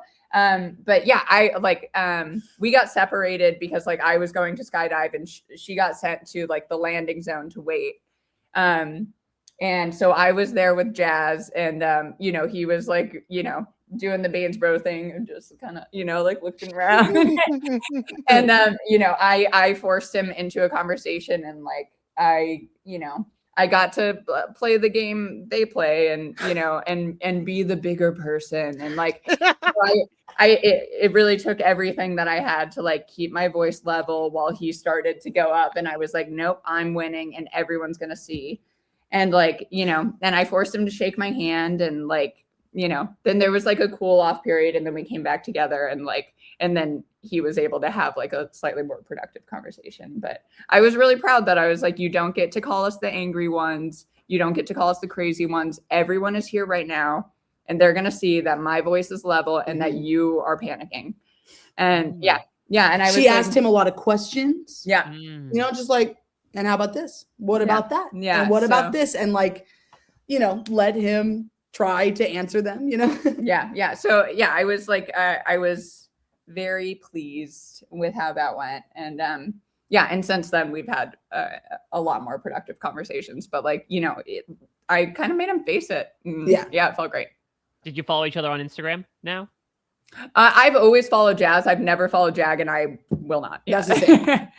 I told him that. I was like, I'm sorry, man. I got to stick to this now. And he was like, I understand. Yeah. I mean, when it's made national television, you can't really go back on that. Yeah, there's no going back on that. Who Yeah. would she beat if she did that now? Yeah, no, I'm a woman of my word. That's so right. we actually did a collab post for our finale, and in the group text, I was like, okay, guys, only if it's possible for me and Jag to do a collab post. I'm sorry, I can't really help you out. I don't know if you can do a collab post with someone you're not following. We were in a cluster with Jag and Jazz, and I was like, this is so funny, actually. And, I texted him, and I was like, good luck, man. I don't know. It worked. So, Well, Paige, you made Jazz panic in that moment, but the panic was soon to be set upon you. I have to get your perspective as to this skydive, the most exciting thing that you'll never do again. That's right. Yeah, fuck skydiving. Yeah. Okay. I learned nothing. It looked the same as it did from inside the plane. It feels like falling, which is a feeling I felt before that I don't like. It was loud. I've experienced that before in other situations, so I don't know. That wasn't new. I don't know that I learned anything about the world or myself. I think it's dumb. With all due respect, skydiving, walking the plank in Prague, that scared the shit out of me. It actually maybe scared me more than skydiving. And I learned something about myself. I learned something about how I experience fear. Yeah. I left that proud and accomplished. I left skydiving cold and tired. I don't listen. It's not for me, and maybe that's okay. But for sure that it's not. Yes, exactly. You don't know until you try. I was pretty sure, actually. It's nice to have that confirmed, though. It's certainly confirmed. Yeah. Oh my god, it's so funny. What were you gonna say? No, just that the producers made a point while she was getting out of her harness and everything, and I guess it was maybe one of our sound people, and producers came up and they was just so you know, she didn't make any sounds the whole time. She didn't. It was silent. She was silent the whole way down. I thought that was so funny. I mean, you heard Joseph Abden before he even left the plane. You know what I mean? I think we heard him in real time. Exactly. I handle crisis in like a very particular way. So I was silent and still. And I'll say this, like, I mean, our deal was that she did that stuff and I would have to eat the stuff.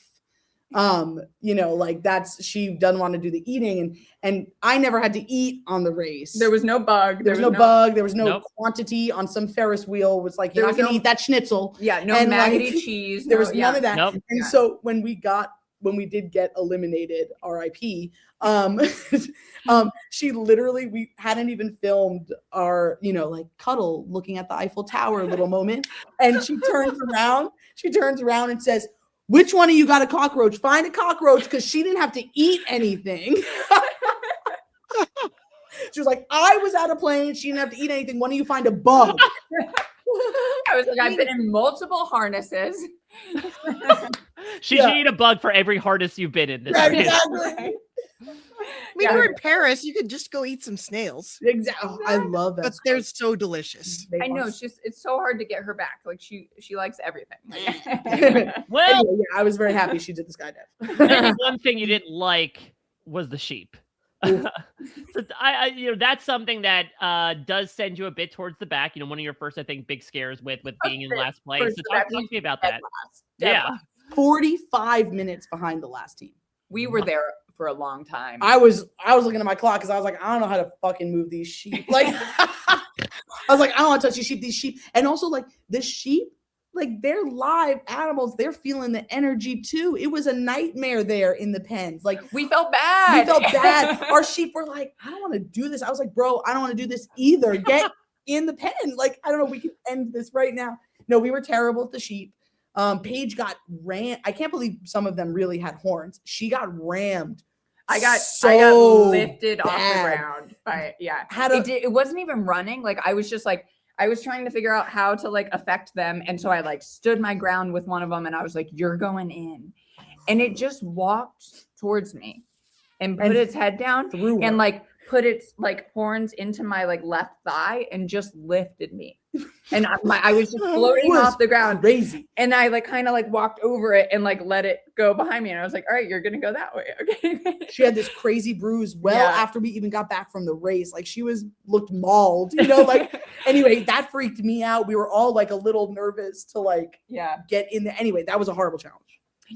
And it was actually like, I think part of the problem was like, it was one of the few things where we were really out of sync. Yeah, that's because I was so like Izzy, even though she's the New Yorker, she's also the one who like has been around animals. Like, she grew up riding horses, and like, even though I'm from Texas, like I was trying to leave city girl from the moment I was born, you know? So like, we were like, oh, Izzy's the animal expert. And so like, I walked into that pen being like, Izzy's going to figure it out. I'm here to help. And like, Izzy was like, this is not working for me. And like, we hadn't like connected. Yeah. We were on that super misaligned. And so we like wasted like half an hour kind of both thinking the other one was leading. Yeah. You know? Yes. That's a good way. Everybody was a sheep. But everyone was a sheep. Everyone was a sheep. It was brutal. And like, yeah. Yeah. And then we finally resynced up and like figured out like, okay, Izzy needs to be the brain behind this with the gate. And like, Paige just has to keep diving into the sheep. Just keep putting yourself in bodily harm. After you dove out of a plane. Well, you are able to make up a lot of time, and it's predominantly due to your detour choice. And I'm really intrigued by that because obviously, you know, there are aesthetics elements of this that I think do connect to you both being creative individuals. But I know something that Jess talks about all the time is like, if you're in last place, zag where people are going to zig. Is that a strategy you also implemented of like, we think everyone's doing the bricks, let's try to make up some time elsewhere? Absolutely. And we were so proud to get to holding and realize all these dingbats went to bricks, you know, like, I mean, I not to rub it in salt in their wound, but I do think if Natalie and Stephanie had come to masks, we maybe both would have survived that leg. But that's not a fun thought experiment. But we definitely thought about that as a strategy. Like, if we ever find ourselves in the back and it's a detour situation, that's absolutely something that will get you ahead. But also, we actually funny enough, joked about where are the masks for legs leading up to that. Like that specifically. I was dying to paint a mask. I love those race challenges like that. Yeah, like after like our breakdown at the salt mine, like one of the things Izzy was saying to producers is like, come on, where is the music? Where are the masks? Like was specifically what she said. Like, we know you do this. We're ready for a craft. Like we want to get ahead in that. Yeah, we're sick of hauling shit. Make us do something. Make us use our brains, you know?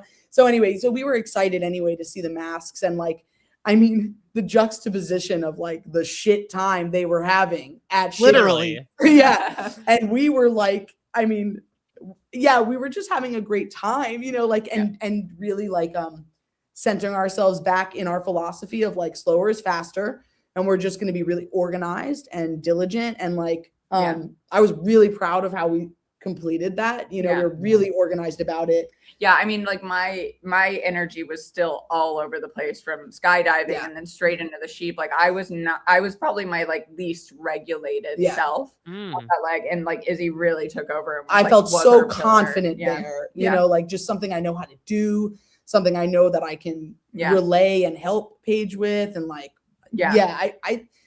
part of us was really, I think we were preparing for ourselves to go out, but knew that we were doing this in the way that if we had a chance, we were going to survive. Yeah, we were really confident that we were doing everything we could in that moment, that we weren't like leaving any crumbs of possibility. So and then we leave and we see Chelsea and Jack still getting directions, and we're like, we in this. Like, that was an amazing moment. You put out the call for the music and the masks, and you got the masks, and then you got the music. Yeah. I need to get your reaction to when you opened that detour clue and saw what the other side You see the was. word flute. Well, I mean, maybe you should tell this precursor to the clue. Yeah. So we actually got a little tip from some other racers when we were at the egg roadblock. So Chelsea and Jack got so lost on their way to the egg roadblock that they ended up on a train with Tucker and Eric headed to the detour. And so I can't believe they didn't include this in the show, but they were just like riding. That's right, because we saw Tucker and Eric go to the pit stop early. We didn't see Chelsea and Jack went to the detour early by accident. Yeah, so Chelsea and Jack didn't make it to the detour, but they ran into Tucker and Eric like in transit. And I'm sure Tucker and Eric then like redirected them. They were like, don't go here. But Tucker and Eric told them you can either dance or play the flute. And so then when Chelsea and Jack finally make it to the egg roadblock, Chelsea goes off to do it. And Jack is a talker. Like, we love Jack a talker. So Jack, standing there with every team that he is currently in competition with, goes, we ran into Tucker and Eric, and they say that the detour options are dancing or playing the flute. Can you believe it? And I was trying so hard not to react, and like my whole face just dropped, and I was like, what? And then Jack goes, so Paige, I hope Izzy taught you how to play the flute because you both got to do it. And I just I froze. I don't think I like looked at him. I just think I was like, so the night before we left for the race. But here's like, the tea. The very last thing we did to prepare for this race was we were watching Derek and Claire's finale, where they had to play the piano and play the Amazing Race theme song. And so Izzy goes, wait, I'm going to go get my flute and noodle around and figure out the notes of the Amazing Race. I was like, I can't believe I've never done this. I'm going to go grab like just we should know the notes. Like, what if we do something like this? I could just go. So she noodles around, figures out the notes, and she goes, this is really easy. Do you want to try? And like the last thing we did right before we went to bed, I had already brushed my teeth. Like, was that she put a flute in my hand and like taught me how to make a sound. I was like, this is how you do it. Yeah. And then she played the Amazing Race theme song, and we were like, we're set. We're gonna win this thing, you know? Yeah. And then we like went to bed and like went on the Amazing Race. Yeah. And so when Jack was like, well, I hope Izzy taught you how to play the flute, I was just standing like, there. Actually, she did. Oh my God. I complete the egg thing, and I was kind of riding a high because I passed like several teeth. Like we were back in the front. You left in third place, I'm pretty sure, from that roadblock. And so I was like, oh, be hyped. And she goes, baby, it's flutes. And I was like, like I just like I think we danced all the way to the place where we got directions. Izzy like, levitated too. I was like, I just like couldn't believe it, you know? Yeah. So I guess that's like too much for them to like weave into the story of the edit. But yeah, we knew on our way to that detour clue what we were gonna do. Oh my God, I was pumped. We were feeling pumped. really Yeah. good. Yeah. Was there ever any fear that you might go to the flute task and just F it up catastrophically and like Literally totally five-hole it? Let me tell you something. I was afraid of that. No, I knew was you like- could do it.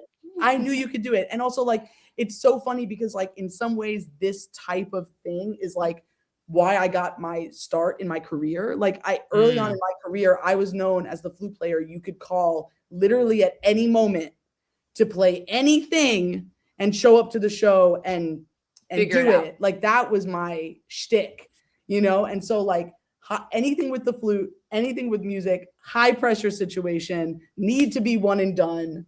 Oh, I was like, now I feel, is this what the boys feel like all the time? Like, is this what confidence feels like? You know, like there was no doubt in my mind that even at her, like the pace that it would take you to learn it was going to be faster than everyone else. Like, I just knew it. And actually, like the instructor that they forced us.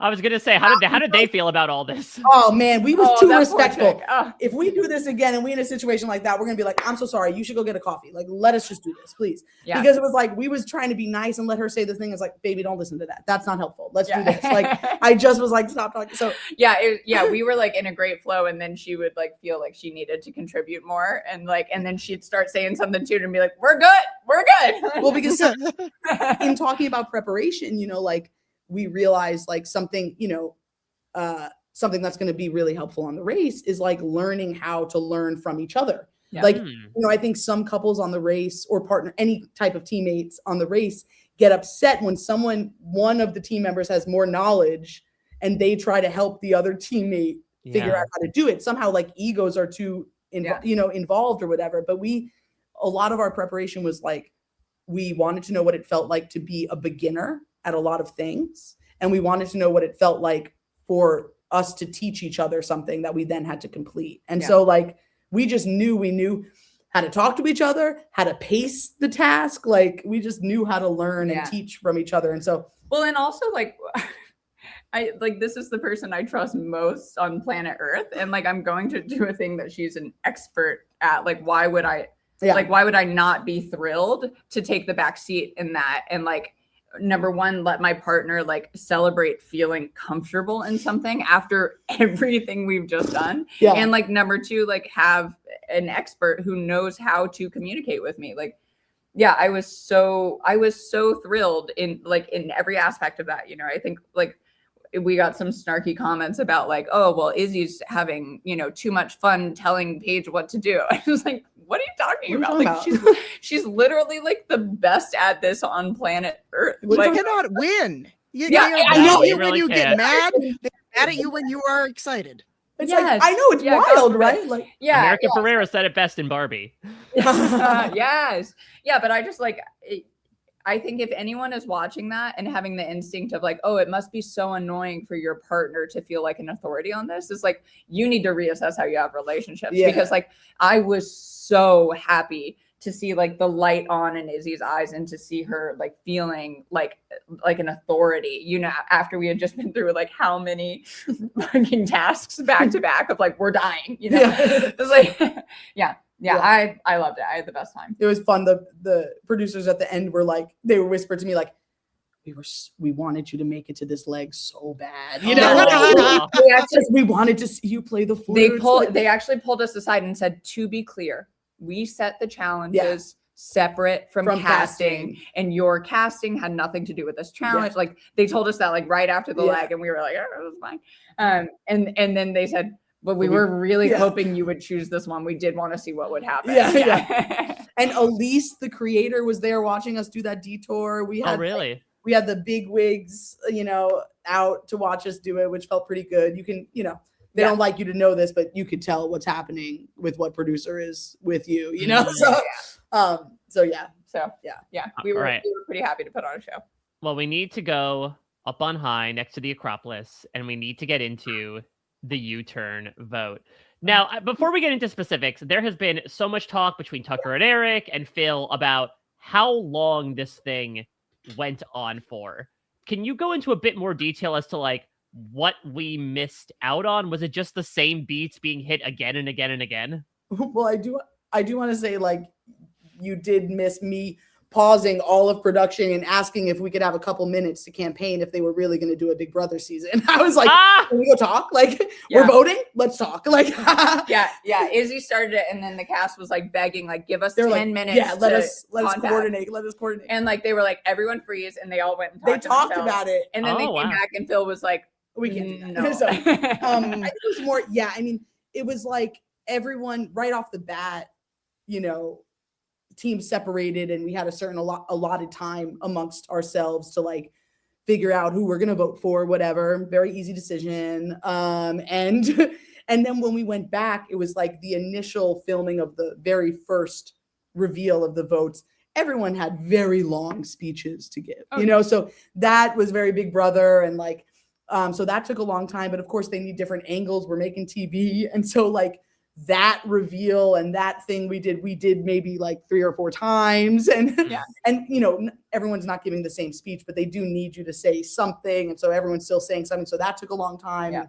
When we realized that it was like you know, it was absolutely being deadlocked, and so we needed to vote again, we did all of that all over again. Went and conferred with your teammate, came back, did a reveal, and everyone's like, oh, all hot and bothered, and like, you know, saying all the things. And then we filmed that a couple times. Yeah, we were there for quite a long time. It was awkward. I don't think there were any like major beats that you missed. Okay. Like, the Taylor Jag stuff went on for quite a bit longer than what was shown. But it's the same shit. But it was, I mean? Like, but you got the gist of it.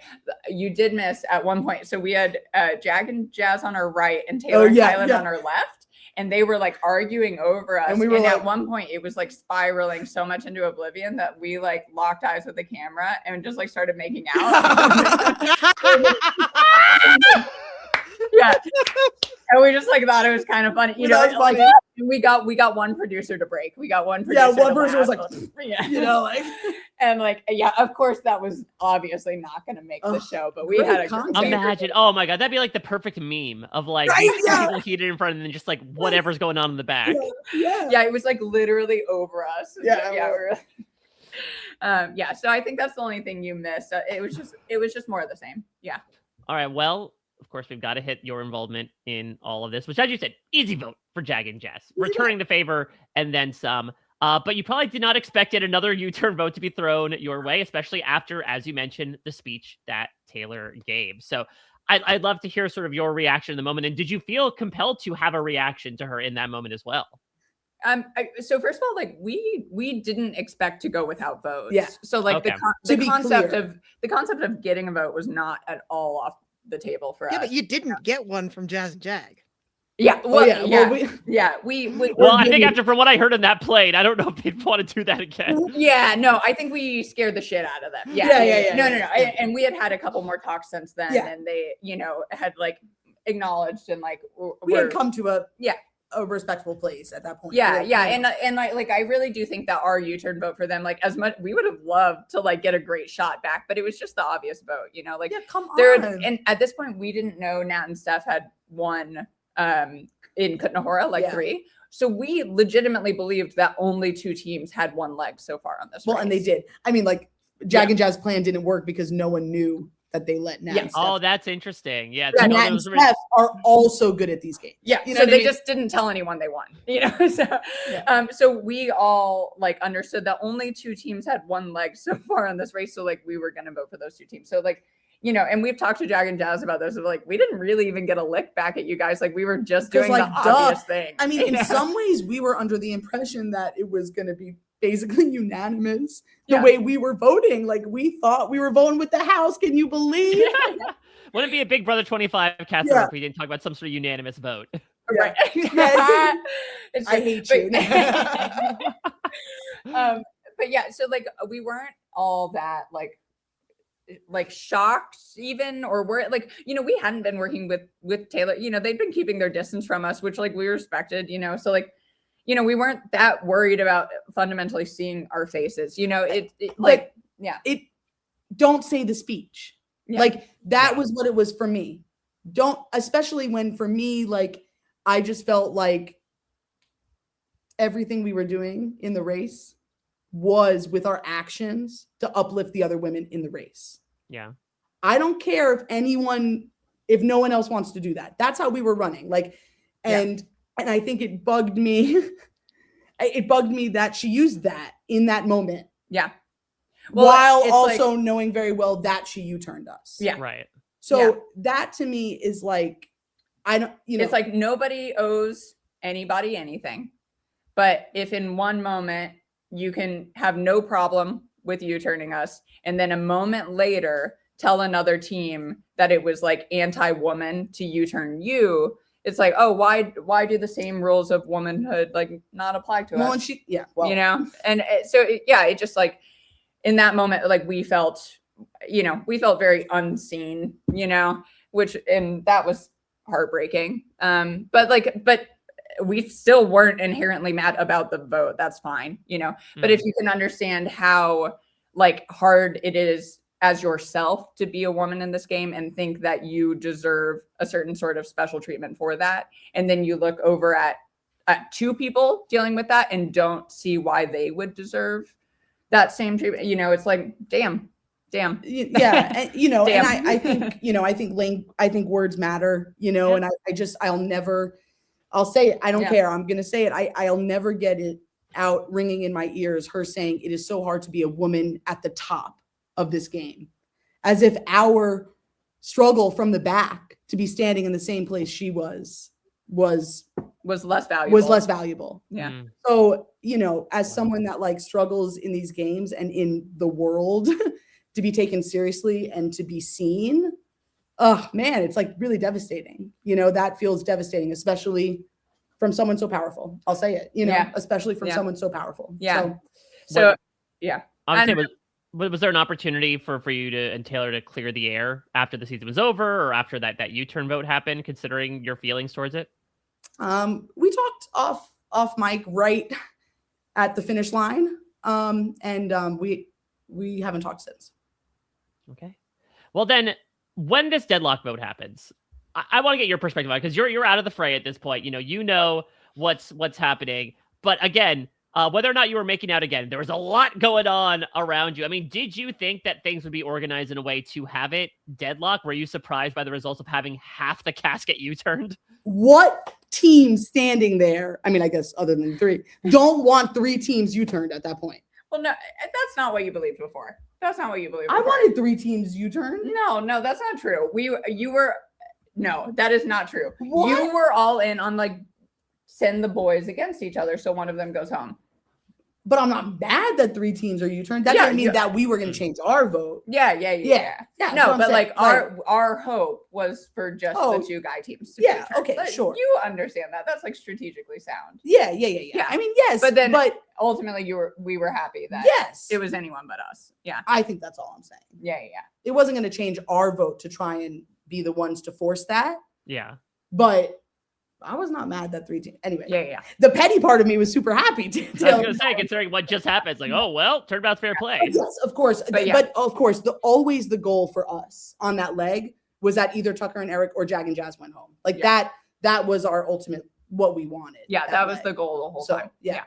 Well, it's interesting because later on in the leg, as you're making your way to the Olives, you see Jag and Jazz. And it's this really palpable moment for both of you where I would imagine that you both were like, okay, we finally have a chance at, disadvantaging these guys that have been out in front the entire time, and they just passed us. And I can't imagine how frustrated you were. Oh, that had already happened. That realization had already happened. As soon as we finished the U-turn vote, Phil like pointed to the Acropolis and he was like, now run there. And we were like, seriously? We're like, we're going to be last. And so like that. We know we're going to be last. The realization you're talking about happened sort of immediately. The moment Phil said go, and we were both pretty injured. I was pretty injured from the sheep thing, and Izzy's knees were really struggling. And now we were going to go do this trail run. I was so mad. So we knew right then and there, we were like, that it's over. Like, this U-turn doesn't matter. Like, and so it was heartbreaking, but the realization had happened sooner than it maybe looks like on TV. Yeah. I mean, you brought this up. We have to get into your knees, Izzy, because this is something that Paige, I know you posted about, especially in lieu of everything that happened with the boulder in this leg. So talk a bit about what you were afflicted with over the course of this race. Well, I mean, maybe people don't realize this, but when I was a kid, I very much was an athlete. Like I swam competitively, swam at the Junior Olympics once, pretty proud of that. I was an avid basketball player, I played a year of college basketball on my college team. Like I was serious about it. And I had my left knee is busted because of all of it, and on the second leg of the race, I fell while we were leaving the Zizkov television tower, getting back into the stairwell. I was just in a tizzy and like the adrenaline was pumping and I had all of our bags and she just did this crazy thing. And I didn't realize that like the step was double, triple wide to get into the stairwell. And so I landed full force plus bags, like lock-kneed, and fell on my ass. The only reason there's no shot of it is because they didn't have one. Like the camera was still not there. I was between Izzy and the camera. But I fell bad, and I felt a twinge. Like I felt all the thing. I was like, oh man, okay, well we got to keep going. And from that point on, like every pit stop we got to, and then after every interview at the end of the leg, just sitting there cold, like my knee had swelled up quite a bit. So she had like 2 grapefruits. And so I spent like the beginning of our time in the hotel in between pit stops, like crazy icing and stretching and like doing stuff. So I was in a lot of pain while moving like on this, and the cobblestone doesn't help, and this was, I would say since Prague, this was the most strenuous on foot leg that we had. And it was this trail run over rocks and uneven, terrain, and then the cobblestone in the streets. And I was in a lot of pain that leg. Yeah. And yes, and we get to Sisyphus, we get to Sisyphus, and it wasn't so much that the boulder was inherently heavy. It actually would have been maybe easier if it was a little bit more sturdy. It was kind of like a massive yoga ball, which meant that every time you pushed it, the boulder absorbed your push. So there was no momentum gained. Every push was a brand new push. It wasn't rigid. It was like pushing a pillow kind of. Yeah. Oh, okay. And so that was like so taxing on the body. And maybe I shouldn't actually say what distance I think it was. The trek was a lot longer than maybe we had envisioned when we started. And it was like one of those, it was one of those fake outs where like, we're almost at the top of the hill. Oh, and there's another hill, And I mean, I'll say like, it just like is really taxing on your shoulders and like your back muscles. And I don't have those. Like I'm a biological anomaly. I have 0 of those. They don't exist. I just have bones. And so I started pushing, and like, I mean, in my memory, it's like 30 seconds in. My arms, I like couldn't lift my arms anymore. It was longer than that, but I maxed out. I just like quick. Truly got to the point where I couldn't lift my arms anymore. Like they just weren't helping, and I was like pushing with my head. It was so cute. Like, I was like, stop. Just stop. It was because I just like wanted to. I didn't want to leave her alone, and like my body was not functioning, and like she just did it. She just did the whole thing. Wow. Like she did it. That was another proud moment. I mean, like something that is not clear in the edit because I think it would show how messed up this challenge was. Yeah. But we arrived at Sisyphus with Tucker and Eric. We were there at the same time. Now think about how long they was at that roadblock before our asses showed up. You know what I mean? Like that's a long time. Anyway. We literally just very hard let for us. Them go ahead of us. Like we didn't try and get our ball there first to like block them or anything, because we were like, they're just gonna run us over. Like they're gonna literally. It is in our best interest for our health to just let them go. Yeah. And like, So I know this episode you also posted on Chat BCC that you had a very ordinary situation with a cab driver that was incredibly disgusting. And look, you are certainly not the first or the last Amazing Race 38 cast member to experience that, but feel free to enlighten us about what that was. Yeah. I mean, like, in different ways, different types of teams really struggled with cabs on this race. And, for us, we learned, I mean, we know this in real life, but we learned very quickly on the race, like Paige is the person to approach the strangers, not me. You know what I mean? Like I'm coming in hot, look at my face. Like, she's the one to ask for directions, and then I come in later. But the way that we were forced to sit in the cab meant that she was directly behind the driver, and I was always in the middle being the one conversing with the cab drivers, you know, and that we had mixed bags of like people that were into that or not, you know, and in Greece, we struggled a lot. Our cab drive to like to the U-turn vote. Like we joked with our camera people, like, we're not sure if we're in a hostage situation because he like refused to talk to talk to us. We told him this is where we want to go and like showed him the address, and he was like, yeah, get on in. And then we start driving and we go, okay, so just confirming we're going to go to this parking lot, not that one, right? And he just kept driving. And like, he didn't even react. And so Izzy was like pushing him and being like, hey man, so are we going here? And finally he just snapped and he goes, woman, shut up.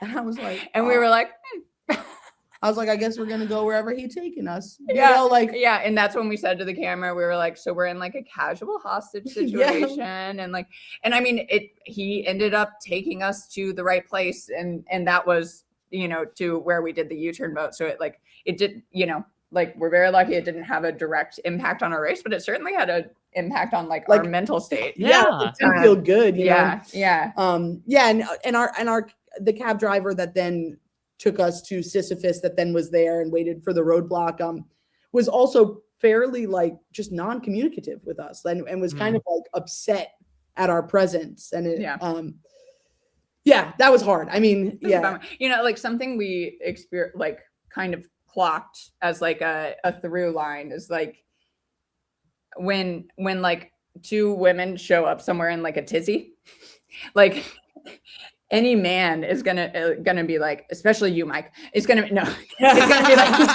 be like whoa, ladies, like calm down. Yeah. Like, calm it down, you know? So if we get in a cab, like go, the cab driver is gonna go, whoa, are you okay? Yeah. Like, let's bring it back down. Whereas when two big dudes get in a cab and say like, Mission Impossible, let's go. They're like, I'm with you. They're like, yeah, you know, like, so we like realized, and it just became a part of our race. And like part of the reason that I was like our front person with interacting with strangers, and especially men, was like that we need to level ourselves and we need to like tone police ourselves like before we approach these men, or else they are going to do it for us. Well, and actually after leg one, we stopped asking men for directions. We like almost exclusively got directions from women. Yeah, like multiple men in Amsterdam accused us of trying to rob them. Sir, we have a camera. Because I bring my wife and a camera crew to rob people of their cell phones. It's crazy. Yeah. So like, men were not like receptive to the energy of like two women with urgency. You know? Like their instinct was to calm it and to like, you know, put us back in a more like polite headspace, you know? So, and that's just part of the race. You have to code switch. Yeah, totally. And we are not by any means the only team that dealt with that. You know, I have heard more crazy cab stories from this season than I think like the previous 37 combined. Yeah. Well, I think we also had like a rather diverse season. So, or they might have not been Big Brother fans. They just like, I can't believe these people are on this season. Big Brother. So did Big Brother ever come up while you were like with the general public? I mean, like obviously you all know each other was on Big Brother. Well, a couple times. There was one time in Croatia on the U-turn leg. Actually, this was so funny. There was this woman that came, is he from Big Brother? And like like an American tourist, and a bunch of teams actually talked about like, oh, did you hear that woman that was like knew all about Big Brother? And after we got U-turned and we were running to try to find someone to ask for directions, I saw that woman and I was like, I ran up to her and I was like, Jag Baines U-turned us. We got to get here. Give us your phone. Like, let's go. Let's go.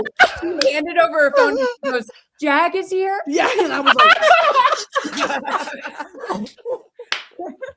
oh my God. So that was funny as hell. Like, that was so funny. You thought you had one over on them. Like, okay, listen, you called me out, so I'm calling you on. They're like, oh my God, wait, Jag is here. Jag's here. And then to add insult to injury, her phone did not have service. And we were like, we got to go. We're like, why did you give us this phone? What are you doing?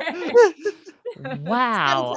Jag's employees are everywhere. Yeah. Well, you were feeling the heat then, and we got to get into Italy when you were feeling the heat. So I know you've talked a little bit about this, Izzy, the difficulties in doing that flower roadblock. Now, obviously, we see that manifests in a very different way with Adam. But give me a bit of your perspective, both in doing the roadblock as well as like the elements that were happening. I mean, it was the first time we experienced heat on this race. Yeah. It had been a cold, rainy race. And for the first time, it was hot as hell. And we were just in direct sun. I mean, it was shocking. And it was shockingly hot. The white gravel, which was then just reflecting the sun right back up. They were like in a little easy bake oven. Yeah, it was, I mean, it felt extreme given the conditions that we had been in previously. And because of the conditions, just like the sort of mechanics of the roadblock became increasingly frustrating, because like as you clipped the flowers to then pin them in the thing or get them under the chicken wire, with the heat, the stem that you clip would then sort of start to peel itself back. It would like wilt. And so you sort of stopped having like a stick, or an actual stem to like weave through anything. So, that was one of my struggles, was getting some of these flowers to just like stay in the chicken wire, because they would just like melt out and you could see them fraying. So I oftentimes in between my checks, I actually just like redid some of the yellow flowers to be like, well, those are going to fall off, so let me just put a new one on, because they just kept falling off. And it was actually like, I know everyone's gonna be like, these people can't count. Oh my God, these flowers were so intertwined on the bodice that like it was actually, as you're counting, super hard to tell, oh shit, is this now a new flower, or is that actually that leaf still a part of that flower? Like it wasn't as obvious on the bodice part. My counting errors were all on the skirt, and on the bodice there were pins that pin, one pin per flower, and I ended up actually just counting the pins. I didn't even count the flowers, because I was like, I can't even tell where these flowers start or end, so I'm just going to count these pins. But on the skirt, it was a little bit more like complicated than that. But yeah, I mean, it was just like you had to go slow and you had to be patient. And, I mean, those are not words that people use when they describe me. I think like we absolutely made the right choice in me doing this roadblock, but yeah, it was like the heat was getting to me. I'm not a hot person. Like I like the cold, I was happy. I was the only one in shorts the whole race. I was thrilled with the cold. But yeah, it was hot. I was definitely distracted thinking about Adam the whole time. Yeah. I mean, I think all of us carried a little bit of Adam with us every leg, thinking about him, especially like the abdoms are just so wonderful. And we actually really specifically got close with Adam. And so I was definitely thinking about him a ton while doing it. And that feels complicated to try to. Yeah. Everyone was advocating for him to get moved to the shade long before they moved him to the shade. Like all of us on the sidelines were just like, just do it. Like, that's not how we're trying to win this race. Like, right. And I think production just got held up with like, well, how do we frame this? How do we do we have to move everyone? And everyone was like, just do put him up there. and like, So it was, and it's hard to continue feling competitive when you watch that happening. It is like hard to want to keep going. It was. But I will say, and I know there were some clips in there that maybe it's like, oh man, get your head in the game. But like, I wanted to be specifically competitive with Jag and Jazz. I felt like we showed up there and this was our moment, like let's get ahead of them, because we had been thinking a lot of times where it's like, if we could just get ahead, we probably could stay ahead. We just wanted to get ahead. And so I know that I had mentioned Jag and Jazz quite a bit in the beginning of that leg, but I think it's because like, it wasn't like animosity or beef. It was like, the people winning this race and I want to win this race. Like we want to win. And so I think I was feeling like we finally are at this roadblock at the same time. This could be the moment. Well, and also that was right around when it was like really cemented and really clear that they were bringing Joseph and Adam everywhere. Okay.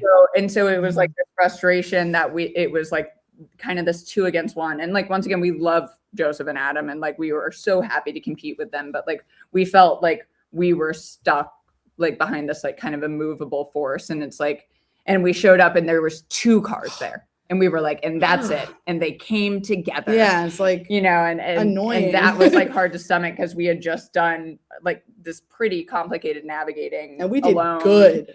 You know, and yeah. Okay, I will say this because you did amazing. And I know we did this together, but I did the first part. You did the second part, which I think is amazing. We had already, when we knew we were flying to Milan, we had quite a long way before our flight, like a long time before our flight. And a lot of teams went to sleep fairly early at the airport, and we stayed up and we found someone to use their phone, and we used their phone, and we thought, okay, we're going to Milan. We don't know what we're doing next. Like the clue on this one didn't say what was happening next. And so we thought, oh, the race hasn't gone here in a long time, and this is how you would get to Lake Como. And we weren't sure what the route through Europe was, but we thought we could hit Switzerland. You know what I mean? So we were like, so we got directions to Lake Como, driving and by train, and we got directions into downtown Milan, like into the center of the city. Yeah, and we had options going in. Yeah, we had options going in. And when we landed, Jack and Chelsea followed us, but we were the only team that immediately got in a car and knew how to get we into just wanted central Milan so desperately to get away separate and like to be able to do it independently that we literally got in the car and drove off. And I'm just really proud of that. And we got into the city, and we had stopped once and got kind of like not real directions. Like we weren't. Well, yeah, we were like, okay, we're in central Milan and we know this place is in central Milan. Let's pull over now, get a phone, and get directions to where we're going. And we pull it up on a phone, and it is like 900 steps of like left, right, do a little. Oh my God. And it's like we're so in a place that it's like crazy like this. And like, yeah, and it was just like, okay, we could go through the steps of trying to write this down, but like the reality of us following this is not going to be good. It's unrealistic. But this place is on the other side of the city. It's like northeast of us, whatever it was. We're like, we got to get to the northeast corner of the city. And so we just used our knowledge of how a city is laid out and a compass. And we got within like, we finally then stopped at a hotel because we were like, okay, we must be near the area. We were like 5 minutes. Yeah. From where we needed to be. Like, the phone said it would take like 40 minutes to get there. And so we were like, let's go northeast for 35 minutes. Yeah. And we just kind of like took some educated guesses and like got really, really close. And so then we only had to write down a little bit of I was proud of that. I thought we did great. You know, so anyway, yeah. All right, well, it's time we finally get to France. So something that we need to talk about is something that where exactly. Who knows at this point? You're great navigators. We don't even need to talk about it. But I mean, the thing we need to start with is something that Izzy, you alluded to in my interview with you, which is the can-can task. And this was something that unfortunately it's sort of like a series of unfortunate events that leads to being eliminated. And it kind of starts here where you don't leave in last place, but it certainly does bring you down to the back. And it's interesting compared to that first dance task, right? Like slower is faster. You get it in one try. So I would love to hear a bit about your experience and in particular the costuming and how that affected your performance. Yeah, you know, it's like a complicated thing to talk about. You know, it feels like a unique, unfortunately, it's a unique experience on reality TV to be dealing with this. We knew that we were going to face costumes on the race, going into the race. Like, we're no dummies when it comes to the race. We prepare and all this stuff. But Jess, I mean, both of you might remember the gold bathing suit, the gold bikini and gold little Speedos in Dubai on the slide thing, the water slide. Yeah. And honestly, the minute we got the call, that scene flashed before my eyes. And I was like, honestly, more so than skydiving, this was my fear. And like, this was my fear because it's like, yeah, I'm a woman who wears men's clothes. I'm a woman who feels feminine being masculine. That's who I am. And so many people, we exist. Yeah. The butches are out there. Don't erase the butches. And I think like what's scary for me is like being put in the bathing suit or being put in this corset sort of like affirms people that say I'm wrong, you know, because like they look at me and I use she, her pronouns and I'm a woman. And so we're very binary and we're like, well, she should be wearing the dress. And when I'm in the dress, I look like a fucking idiot, you know, like I look out of body. I look wrong. I feel wrong. And that affirms that there's something wrong with me because a woman is supposed to look good in the dress, you know? And like, yeah, all I wanted was to feel the same way in a costume that every other person felt in a costume. Yeah. You know, and I had advocated for myself before the show and tried to explain like, hey, yeah, this is very uncomfortable for me and other people don't have to do this, but I'm a butch woman and these are the type of underwear I wear. I'm a butch woman and I wear men's clothes and I'm a butch woman. And so when we come to these challenges, I should be wearing the men's clothes. And right, like if you're looking to treat me the way you will be treating every other contestant, that will mean wearing men's clothing. If the point of the challenge is for someone to be in drag, like, sure, then put me in whatever the hell you want. But like, if you are looking to treat me the way everyone else on this race is going to be treated, you're going to put Izzy in pants. Yeah. And so it's like, I honestly like, you know, have worked very hard to be confident in who I am. And like, I'm so probably for the first time in my life, like, this is what I look like. Like I found I am me. Like I love me. And I loved watching us back on the race. I said this before, like, wow, I never felt like I would see myself on TV because I didn't necessarily feel this way on Big Brother.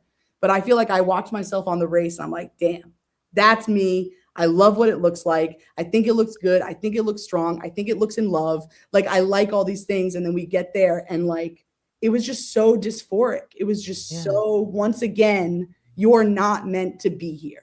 Once again, you're not meant to win this race.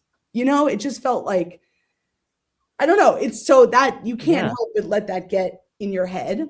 And then on top of that, the costume itself was just so imbalanced compared to the men. Like the dress was heavy. And because I was technically fuck everybody dancing the male role and had to lift Paige, I also had to learn how to, like in a count of music, get the skirt under my fucking arm so then I could then lift our like her. Choreographer invented like while we were like learning to dance together, she like invented, okay, so what you'll do is actually just hike your dress up and tuck it under your armpit so that you can lift her up. And it's like, and so like just we're talking about inequity, you know, and it's like you don't want to deal or touch the identity of it and why that's important here. Make everybody wear a skirt. Yes. Also, the can. Why is not everybody there in the iconic can? Exactly. Yeah. I mean, so like that element is just like, we wonder why there's been how many? Is it 5 seasons now, or I guess we're waiting for 39? How many seasons in a row of all male teams winning this race? We're not the problem. Women are not the problem. Yeah, they're not worse at racing. Men are not superior at racing. How many times? I mean, I love watching these old seasons of the race with those straight couples where the man is so competitive. And it's like, are you not watching? The woman is doing this entire race for you. We just rewatched the first 2 seasons of the race. And like in like co-ed couples, predominantly the woman is doing every roadblock. Like chicken shit. But so it's like, So on all counts, it's like, this not for you at a time when we are like, for the first time ever, feeling the most socially like, oh man, I mean, Joseph Adam, Taylor, Kyland, Jag and Jack, like no matter the beef with the U-turn, that's a squad. You know what I mean? Like they've been supporting each other in life and on this race.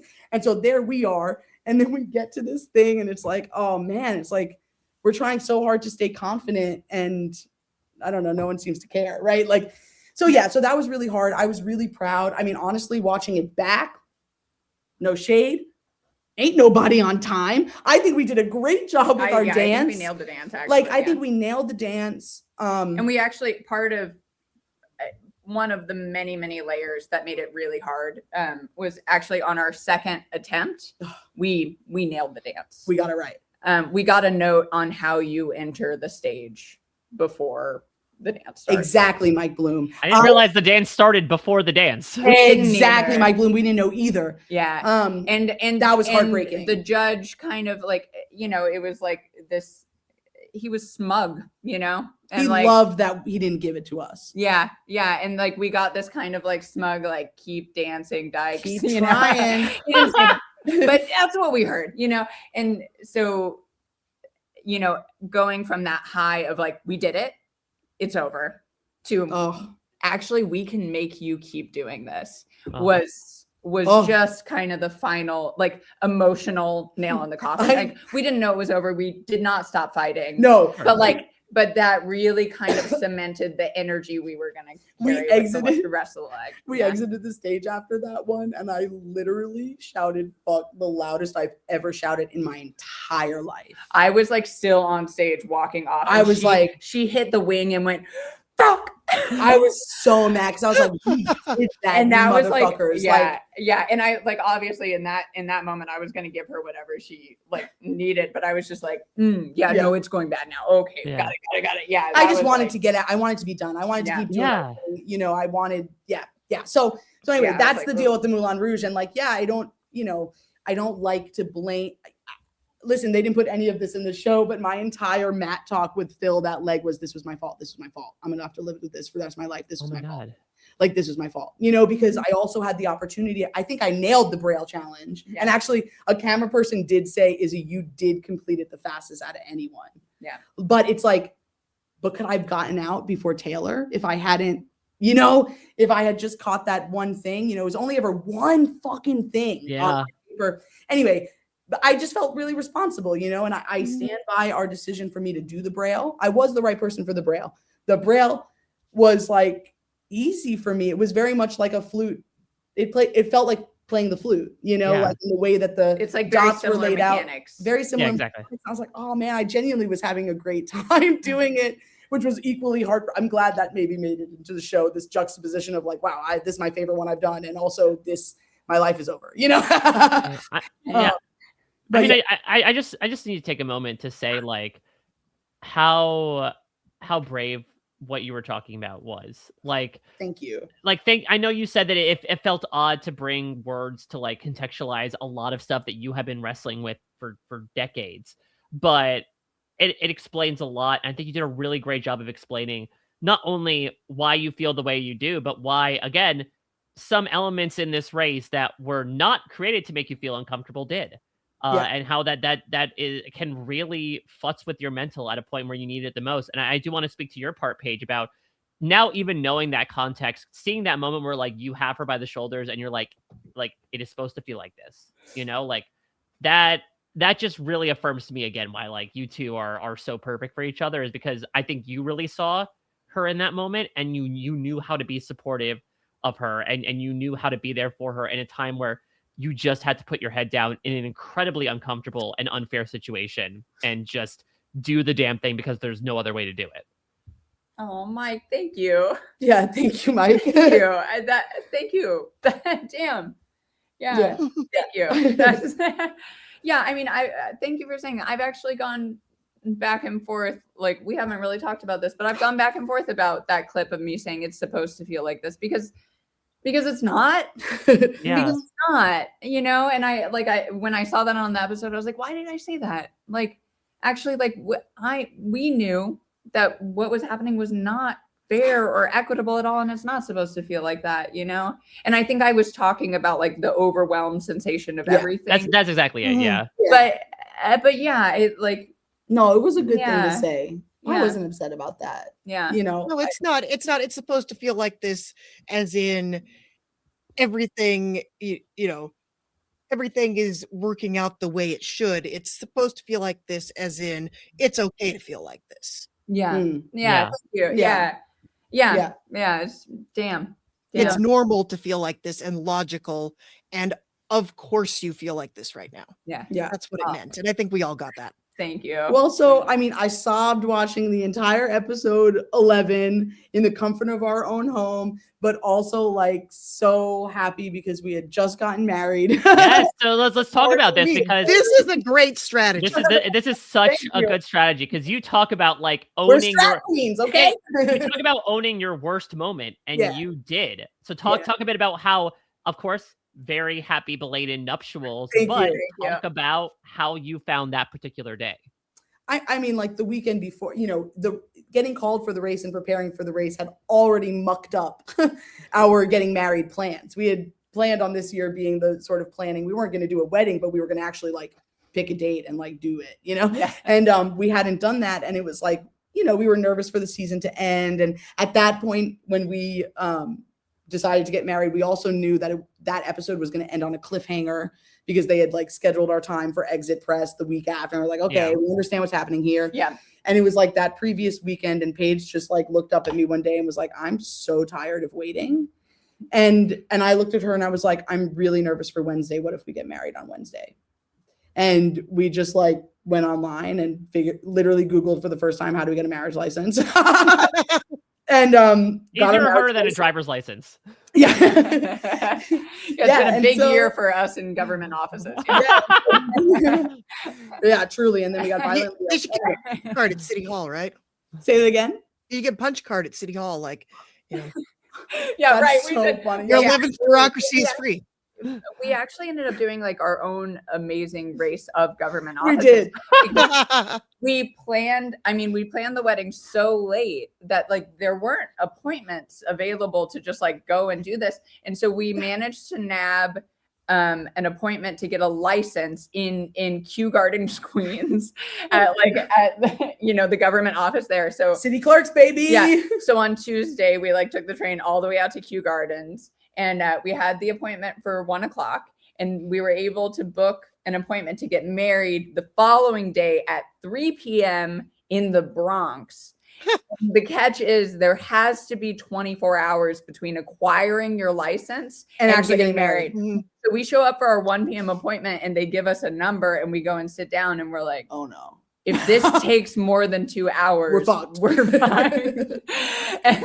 and we got in under the time limit. They gave us the marriage license, and then 24 hours later, we went to an entire other borough. We met Brandon Donlin. Shout out, friend of lesbian. Okay. Yeah, Brandon met us in the Bronx. Brandon met us in the Bronx with weed in tow. He knows who he's marrying. You know, he got us a wedding gift, and it was just marijuana. Yep. And cut that if you want. Yeah.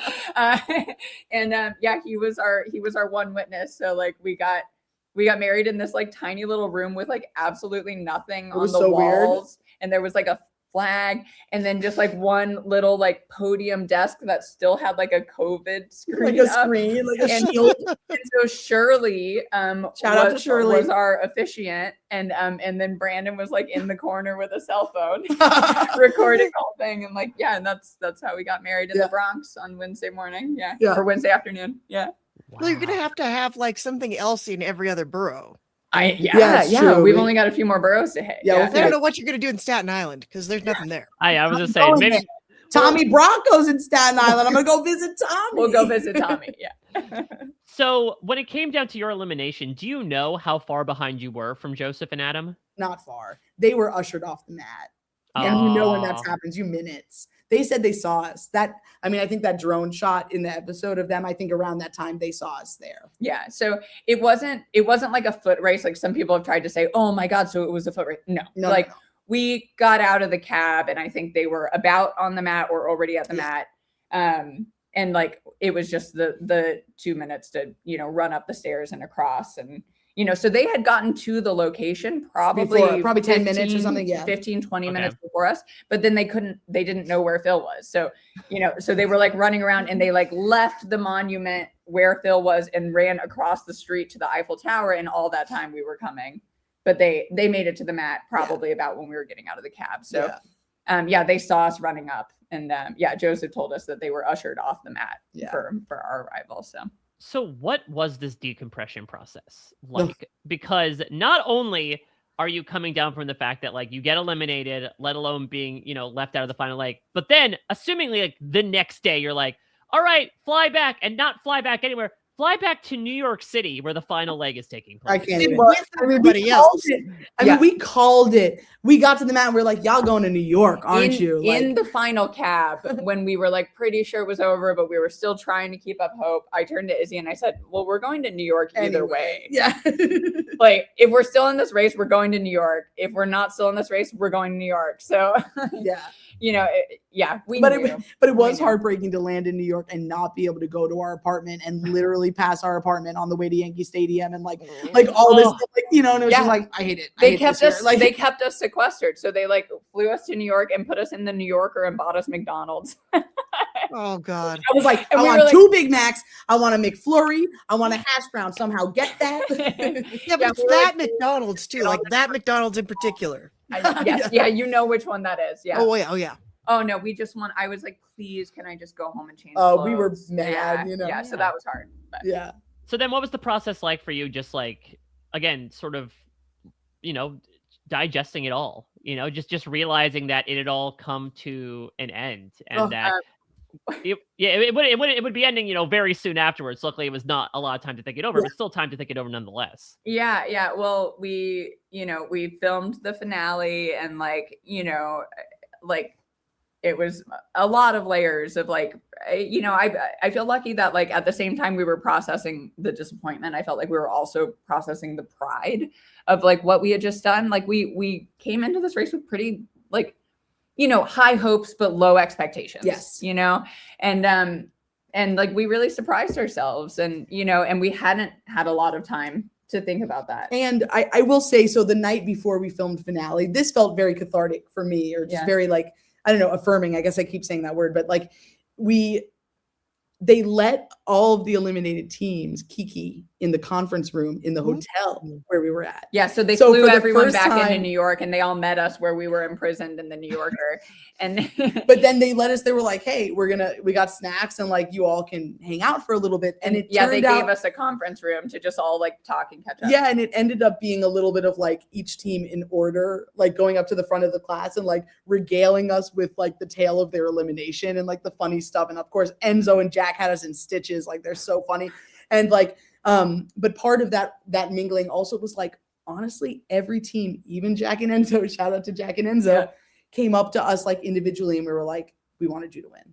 We wanted you to win. We wanted you to win. Yeah. And that just felt so good, especially feeling we knew these people going into the race. But funny enough, we talk about not wanting to build social relationships or alliances. I wasn't expecting to ever get so many friends out of a show because I felt so not, and I'm still not friends really with people from my Big Brother cast. But we just I don't know, just fell in love with so many people in this race and felt really good. And it felt really good to and that night was, it was funny. Actually, I haven't thought about it this way, but we were the only team in that hotel and in that conference room that hadn't yet been released into the real world. Yeah. And so we actually had these this multiple layers of coming back to real life. And the first one was seeing all of the teams that had been eliminated before us. And we carried a heavy weight of 5, 6, and 7, of eliminating, being second to last and eliminating women. And we part of us was really running in honor of that we weren't going to take that for granted. Yes. And we weren't going to throw away the fact that we had just taken this away from so many women. Yeah. And to hear from those three teams in specifically that they were happy to see us continue and we're rooting for us, following along on the Discord, and that they were proud of us was just just everything. Yeah, it was a huge relief and a huge weight and also completely fucking heartbreaking. Yes, but having that be the first layer before then we went back to the was real special. world. Yeah, for sure. And then we went home for 3 days and I flew back to Paris to work for 3 weeks. Are you kidding me? And the best part is I'm going to tell this. Her agent was her agent didn't know details or anything, but just knew that she had to get back to Paris and was like, don't worry, I got you this great place you're staying. It has a beautiful view of the Eiffel Tower. And so every day Paige sent me a selfie of her with the fuck ass Eiffel Tower being I hated it. I was oh my God. Next to my agent, I was like, Amy, thank you so much. I really hope this place has curtains. Yeah. So that was probably pretty traumatizing, but I'm gonna save that to unpack in therapy. Yeah, exactly. Well, listen, it may not be curtains for you yet when it comes to the Amazing Race. I know you've expressed in other interviews that this is something you clearly want to do, and I think it's interesting because you said you came into the race with lowered expectations, left with a sense of pride. How do you think that's going to affect your approach to a second season if you get one? We'll be winning it. There we go. Sure, obviously. Yeah.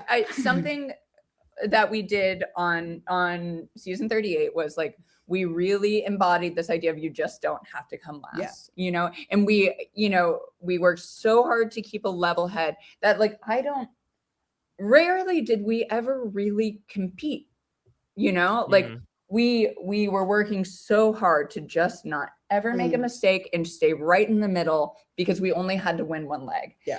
And we came home and realized like, right, that's why we didn't win any legs. We got to practice winning. Yeah. We're going to win. And like, if we went back, like, we're going to practice winning. We're going to try to we're going to have the audacity to try and win every leg. Yeah. Go for some Expedia points, man. Yeah. Let's get them. There we go. The honeymoon. We get that bag. Right. And just like having the audacity to say that and like that is like something that that you have to practice. And I regret not practicing it sooner. It's interesting. I know that you both obviously have the Amazing Race in your immediate sights, but I'm curious, would you want to do any other reality shows? I think Paige, you especially, considering that like this was your foray into unscripted television. I'm good. I'm tired. She so doesn't want to do it. I always joke that it's like so devastating actually because like I have the bug and the itch, but actually this bitch would bring home $1 million. You know what I mean? Like it's like we picked the wrong one. Like I want to do it, but like look at me, you know. And it's like she would win. You know, that's why the two of you together was magic. Exactly. Exactly. No, she doesn't want to do it. Yeah, I'm good. I mean, I like mentally shut down 2/3 of the way through this interview. Like I like took a mental break. I don't know if you guys noticed, but like I took a break and then came back. Like I'm exhausted. Like I don't know why you think that I would thrive being locked in a house. And with, like, meanwhile, Izzy could go for the rest of the night. Yeah. Oh my God. Yeah. No, like this is the woman with the energy for these games. Like I'm so honored to like be the sidekick on the Amazing Race. Like, well, holy shit, I'm so honored. And it's like we don't. Don't send me anywhere alone. I don't go anywhere alone in real life. Like, I don't know why everyone thinks I'd be good at these things. Like, have you ever seen me in public alone? No, I don't do it. Like, I'm not doing it. I don't want to be a traitor. You don't have to. You don't have to. There we go. We're doing this interview right now because I did not want to play RHAP Mafia. That's right. I'm sorry, guys. Like, I can't do it. Well, what about you, Izzy? I mean, obviously, you know, you're a big Survivor fan. No one's. All I'm saying is, I don't need to win a trip to Fiji. I'm going to be winning Survivor. You're gonna be the first to do that big three. You know, no one's done it yet. Listen, I would love a second shot at Big Brother. I would love a shot to play Survivor. You know, I'm answering any call. You know, after this season, maybe I'm in the running for House of Villains. I keep saying that. You know what I mean? First the pig, now the wheelbarrow. Yeah, you saw that wheelbarrow. I would say I think it's more so just the double bird flip towards the U-turn bar, which was warranted. But I think you just take that image. You're like, okay, yeah, this is her spot on season 4. Anyway, no. I love this. I'm like, I can't believe I love this so much. I really love doing it. I love having it a part of my life. And I hope I feel extremely privileged actually to have made it onto TAR 38, given my edit and given my early exit on Big Brother. And so I feel I'm already, you know, I don't want to ever be a bitter reality TV person, you know, like I am so grateful for the opportunities that we've had. And if they are the only opportunities I get, I will still be the happiest person that we got to do this and what our legacy will live on, you know, but I hope I get called. I love it. I love it a lot. So well, and I gotta win something, Mike. Exactly. It'll happen when, not if. But I'm gonna go back to the word you kept using, Izzy, which is affirming. And you know, I've told you this, but I remember meeting you maybe like a week or two after you got out of the Big Brother house, and there was a sense of unfulfillment there. I think for very understandable reasons. You know, considering your position at the time before everything happened, considering the way you were edited compared to how people saw you actually in the house. And so, you know, you talk about how people might react to the two of you on the race, as you know, you were giving us your best duplicitous states during that premiere party. But like, there was such acclaim for it because I think people felt like this was going to be such an affirming experience for you, that you had felt like for one reason or another that Big Brother journey was not necessarily one that had you feeling whole at the end of it.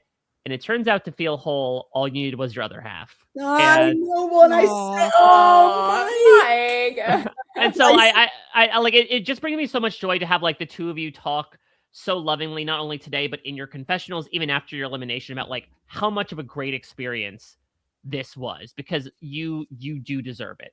you both deserve it. And we do not deserve the chance to get to hear from such a lovely couple about such an incredible season of the race. I mean, I honestly, when I found out that you two were out there, I thought they're going to have the best time. Like, I don't know how they're going to do, but they're going to have a good time.